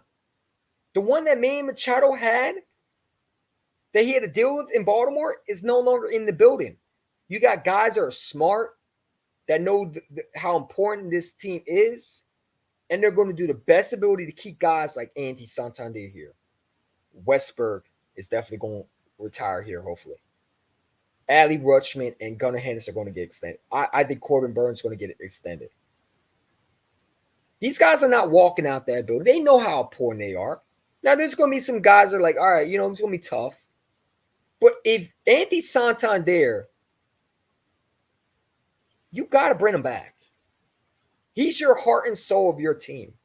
I don't care about see, some of these Oriole fans are so fucked up in the head, and it's crazy. I'll be going back with my fan base, and it's the same with Eagle fan base when I talk. It's like they always focus on, well, what about 4 years, 5? Who cares about that shit? It's all about this year, and to me, I want to win a championship this year. We got the pieces to do that. Yes, is it great to get pieces back? Yeah, I'm not trading Anthony Santander for what he's done for my franchise, my ball club. The only reason why you beat the Phillies today is because of Anthony Santander. Let's be real. You tied it yesterday because of Anthony. You don't have him? Who knows where the series is at? He's clutch. It'd be bogus to trade him. The only time the only thing I want to trade is for a pitcher. And I'm not giving up Anthony Santander for a pitcher. That's way too much. Not for the guy he is. Not only is he a good player, but he's a locker room presence that you need. You need veterans in this building, especially for this ball club. When you look at the World Series teams, what do they always have? They have young guys, but they also have veterans. You have not seen a real young team win, really. It's not happening there usually. You need those veterans like McCann, who's very important to this team.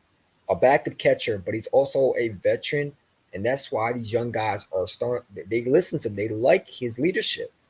You know, Brandon Hyde talked about how McCann and Anthony Santander and those guys are like veterans. Hayes, those guys are veterans. Mullins, listen, he's up and down, but he's a veteran. Now he's younger than Anthony, but Anthony is a guy that we drafted.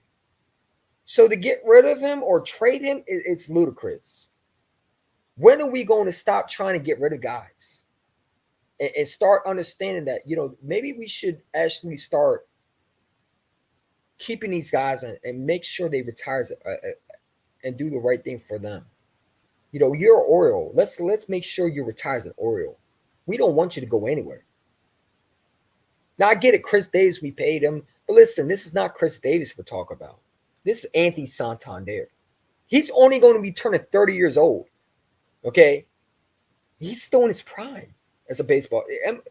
MLB players at 30 are at the prime. So to get rid of him when he's not even 32 years old, he's going to be 30. Not saying overpay for him. I don't think Anthony Santander is looking for a big contract. I think if he can I think he would like a discount, or he would love to come back to Baltimore, because that's what we drafted him from. That's what we drafted. He was drafted to Baltimore. That's always been what he's known to play at. So it would just feel weird to see him in another color, man. It would make me throw the fuck up, because I've always been a big fan of Anthony Santander. He's always been a clutch hitter. And he's gotten better and better and better. You look at his numbers, I think they're better than what they were last year. I do. If you put up his numbers from last year and this year, it might have got better from this year. So to get rid of him at 30 years, no, that's stupid. And you see, there's a lot of young Oriole fans who don't understand that you don't have to always get young guys every single time. And only thing you're going to get is picks. How is that going to lead to a championship game? Matter of fact, a championship, I want a championship. I want a World Series championship. I want to be called the 2024 Baltimore Orioles have won the World Series championship. They're World Series champions. That would feel so good to hear. I want to see that. I want to experience that. It's about damn time we actually start winning a title for the Orioles, man. Fans been through a lot, and they're very loyal. They're crazy about their team, and I hope this membership is crazy about getting these players and make sure, don't overpay for them. Like the Chris Davis signing was ludicrous. Okay, what we give him was a lot, and we're paying for it. That was bad ownership and bad management. And that's why the manager is not there anymore. That's why they changed managers. That's why the owner was set on his team to a better owner who actually loves the Orioles. This other owner that was there before didn't care about the baseball. He just loved the money. We got a guy who actually is a fan of the Baltimore Orioles, grew up as an Orioles fan. Okay? He's an older gentleman, but he's been an Orioles fan. He followed the Orioles. He knows what it takes to win. He wants to win. We got a new GM who was with the Orioles, I believe, who was a scout. So he knows what it needs to get back to the postseason. And that's where you need guys like Anthony Santander. You need them in the playoffs. You don't trade a guy like that when you're trying to win a World Series championship. And that's what this team is on the verge of being. And to trade him would hurt this team more than it would help. Because, yes, you might get young players back. Maybe you'll get a good pitcher. No, dude, it's not going to replace the impact of Anthony Santander, how much impactful guy he is. This guy completely took over a game today. He's the sole reason why we won this game. He's the reason why we had a big lead. If you don't have him, do you even beat the Phillies one game right now? Probably not. You don't beat the Phillies. You probably don't beat the Braves. You probably don't beat some of these other things. We might be dead last if we don't have Anthony. I'm gonna be real with you. So Oriole fans gotta be careful when they talk about Anthony Santander we need to start. Maybe we should trade. No, we do not need to trade him. Okay. I love Anthony Santander. I hope he stays an Oriole, man. If he goes, I'm gonna be pissed the hell off, man. I'm gonna be mad. He better stay as an Oriole for life, man. I'm not saying overpay for him, but we better sign him. We can get something done for him. We got the money. He said, "I can't wait to see what the Phillies get for Tony tomorrow for Father's Day." Oh, that comment's funny. Who's this from? What's this fan from? Is he a salty Phillies fan? Oh, so he's a Pittsburgh dude. Like, what you worried about the Bros for, man? What fan is he from? I don't know what fan what team does he root for? He probably a stinking Yankees fan. He's probably mad because his team fucking. Did the Yankees lose today? Why is he so bitter? Did the Stankies lose today? Please tell me the Stankies lose today so I can get one more laugh. The Stankies. The second best team in Major League Baseball. Did they win? No, they lost. So the Stankies lost today. They lost 8-4 against the ball. So much of a great team, right? All right, bro. Yeah, okay. I'm telling you, they're starting to fall back in reality. That's what I'm saying. This Orioles team is coming at the right time. They always say it's not how you start, it's how baseball teams, the best ones start at the right time. There's some teams that will start out red hot, but they fade away when the postseason comes around.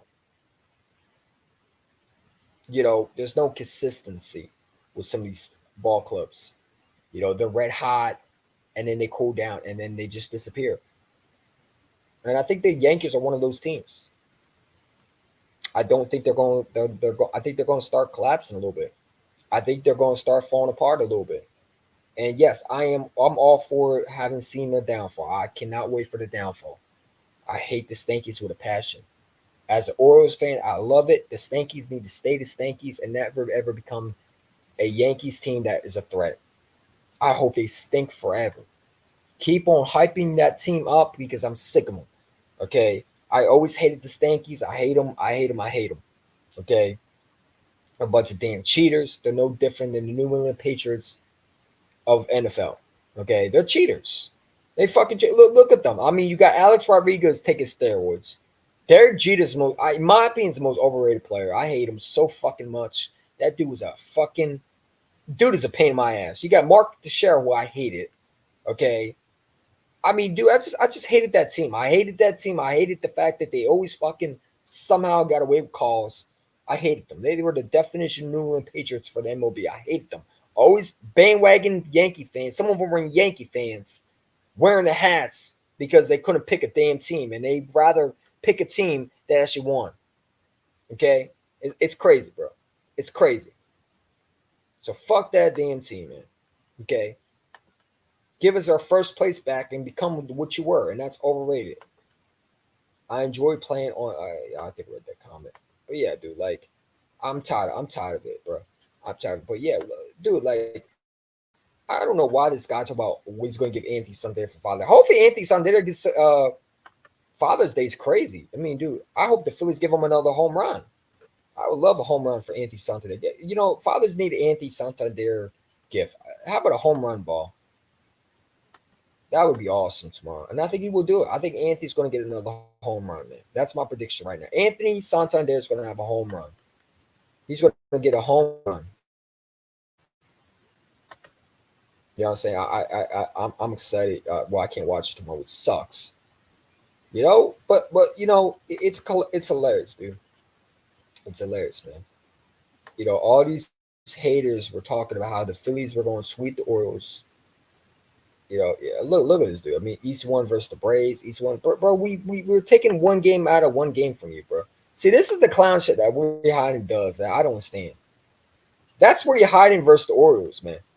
And that's where you're hiding versus someone like the Milwaukee Brewers. This is you with the Milwaukee Brewers hiding. And this is you versus the Phillies with the Orioles. Okay, because you were hyping your team up when you played the Brewers. You were hyping your team up when you played the fucking Mets and the damn Nationals. And you were hyping your team up when you played the measly Cardinals. But here you are when you play a real team like the Orioles that's actually giving you a fight. Come on, bro. Stop, dude. All right. Yeah. You're making fun of. Too bad. I actually have more meat on my bones. I actually, if you look at that one dude, which is if you don't know who he is, it's a guy that goes by I forget the guy. He's a rapper, but yeah, I know who you talk about. Dude, he looks nothing like me, and I got more meat on my bones than he does. Okay, I actually got a gut. If you actually look at it, I do actually have a gut, man. I'm not gonna show it. You thought I was gonna show it? You're funny as hell. I wasn't gonna show it. You thought I was gonna show it. Nah, made you look. Nah, I was just gonna show it. I wasn't gonna show it. That would have been gay as hell. Look at he's the one showing his stomach. Oh, he's gay. He's ST. Oh, look at all the trolls in the comments. Nah, I was gonna show it. But it is what it is. Dude, want to troll, man. Dude, you better hope you win tomorrow, man, because I'm gonna clown the shit out you. If I win the bet tomorrow, man, I want Heiden to finally admit that his team ain't better than mine. Well, I'm not gonna make him say that, but the Orioles are his daddy tomorrow. If we, I ain't gonna say that too. I don't know, man. I hope he win, man, because I want to rub in his fucking face so fucking bad and pays me $20. Oh, be an elf, man. I need a Father's Day gift, man. Give me a Father's Day gift, Orioles. Give me another Father's Day gift, man. Fuck my father who wasn't in my life, bro. I need a Father's Day gift.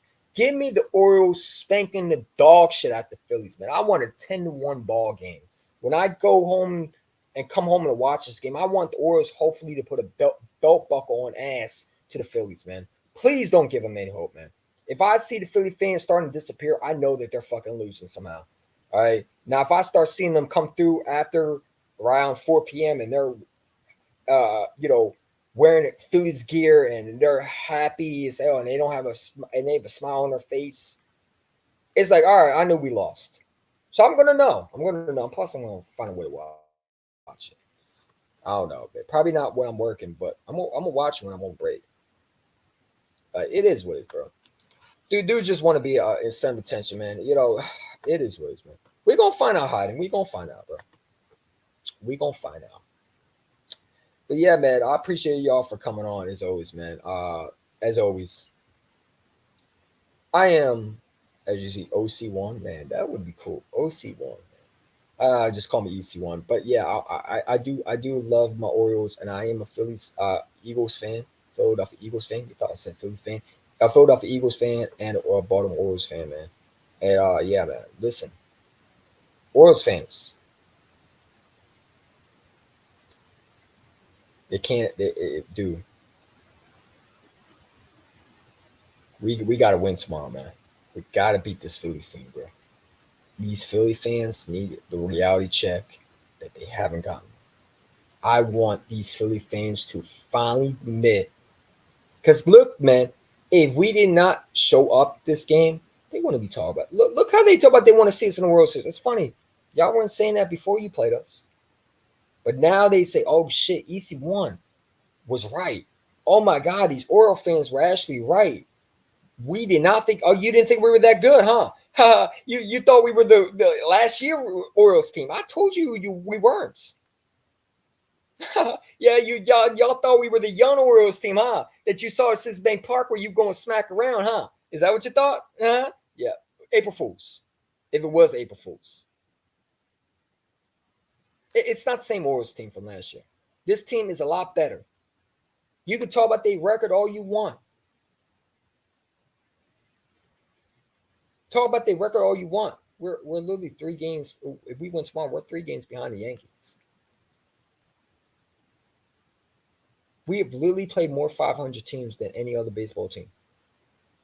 Okay. We got the Texas Rangers coming up. That's a good team. Before that, we got the Yankees. And you look at the other teams coming around. I mean, dude, we're playing the best teams. That's why I said, man, this Phillies team, these Philly fans did not understand that this Phillies team is going to have a hard job in Baltimore. If they win tomorrow, it's going to be a gut. It's going to be a gut wrenching battle. This is going to be a game where I think it definitely can be a low scoring game. Okay, it's going to be another defensive game tomorrow. Now I'm not going to be watching it most of it, so I'm going to be working. It sucks. I wish they would flex it, but it is what it is. But Corbin Burns, Zach Will, I expect those two to go out there and pretty much shut out everybody's going to probably strike out once in this series. One of them is going to break free, and who that's going to be, I don't know. But it's going to be a close game. It's going to be a battle. You're going to see the Phillies hit it wouldn't surprise me if the Phillies up 2-0, and the Orioles find a way to bounce back and tie the game up. And then the Phillies jump out 3-2, and the Orioles bounce back and it's 3-3. Like, it's going to be a battle. The only way the Orioles lose this game, I'll tell you how. Number one, if Perez is in this fucking game, which I fucking hope he don't show up in this game, because this is how you lost to the Braves. Was we had that game tied. Okay, when I go back and watch that Braves team, we had that game tied, or we were close to tying that game. No, I think we were tied. It was 3-3. And Perez blew that game away, just like he blew the Philly. He needs to stay away from the bullpen. Keep his ass. I know you have to rotate him when we play away from when we don't have the Phillies or any other team that is not good. You could put him. I don't care where you put him. Just don't put him in this game tomorrow. He sucks. He stinks. He's the worst fucking closer on our bullpen right now. Okay, everybody talk about Keenan Anke. Keenan Anke was okay. I have no issue with him. Everybody talk about Kerry Kimmel. He's not the issue. It's fucking Senor Perez. I can't stand him. Him and Mike Baumann has always been an abomination from last year, and they starting to become an abomination from this year. This is the same dude who blew so many games last year. Him and Mike Baumann. Okay, Baumann. Those two cannot pitch for crap. And I'm tired of people trying to sit there and act like these guys were good. They were defending this guy, and I would say, no, this guy got to go. Oh, he's not that bad. You don't know what you're talking. What do you mean he's not that bad? He stinks. He's garbage. He's the worst bullpen pitcher. I don't care about his ERA. I don't like his command. I think he pitches scared. He has that stupid hair on his fucking head, and it's like, dude, what are you trying to do? You look like one of those fucking people I see at work with fucking blue hair and pink hair. It's like, what the fuck are you doing? You look like a phenomenal man. Like, you don't look like a pitcher. You look like a freaking female trying a new hair dye. Like, dude, he needs to stay away from this bullpen, man. I would trade this dude if it means getting rid of him. Get rid of Perez. You want to get rid of someone and get some value for him? Get rid of Perez. Hype him up. Make him as much of a ceiling pitcher. Make him the high value as possible and trade his ass. Like seriously, he gotta go, bro. Like, that's the only guy I would get rid of out of it, because he's gonna hold us back. Man. I'm telling you, he's gonna hold us back. He's gonna be the reason why we lose the playoff game. It's not gonna be Craig Kimbrell. Everybody's about Craig Kimbrell gonna blow it. No, it's gonna be Perez who's gonna blow it. Because if you count on him, he's gonna fail. The dude literally cannot pitch for shit. He does not have any command in his closing. Yes, he closes some games out. Yes. Was he good in the beginning? Yeah, but he's turned out to be the Perez that we don't want. And I'm sorry, but I have no confidence that he can beat the Phillies. I'm just sorry. If we're in a tight situation, let's say the 8th, and it's a 3-3 game, and you got a man on second, and it's the 10th inning, he's going to choke that game away. If it's a game where it's a 3-2 game, you have 2 outs, or even tied, and you have 2 men on base, he's going to be the one to give up a home run, which is why we lost to the Braves. The Braves, we had that game tied. We tied that game up at 3-3. And he gives up 2 runs back to back. And we lost the game. I think it's 6-1. 6-1. And then Stowers hits a meaningless home run, which means nothing, man. Because Perez came into the game and fucked it up. The guy sucks, man. He's a fucking bum. He needs to get the hell out of a bullpen and never ever come back. Matter of fact, I don't wish injuries, but dude, he would not be missed. He really would not be. Dude, he was a miss from last year. Everybody's well, we need Perez back. No, we do not need. Dude, we were better off without Perez. He stinks. Look in the beginning of the season when he wasn't on the mound. We were a lot better without him. Y'all can say what you want. He was not better. We weren't better with him. We were better without him. And I don't care what these announcers said. Look, these guys get paid to have to talk nice about players that stinky pitchers, man. They swerve down that Mike Baumann is a great a closer. Come on, bro. He stinks. Meatball Mike is garbage. And when he comes back, it's going to be awful. Hopefully he doesn't come back and they just sit him on the bench. But dude, we're a lot better without Perez. I'll just be real with you. Like everybody, dude, someone needs to go, bro. But it is what it is. I got my Perez rant, but hopefully he don't cost this game because I feel like we lose this game score because of Perez, or it's going to become because of one guy. It's either going to be two things: we strike out in a close game, or it's going to be because of Perez. It is what it is, or maybe Kimbrel, but I don't think Kimbrel's going to be the one that's going to lose this game. It's going to be Perez. It's going to be Perez. It is what it is, man. It's your boy EC1 or OC1. Appreciate y'all. And yeah. Before we go, let's just say this. Let's do this real quick.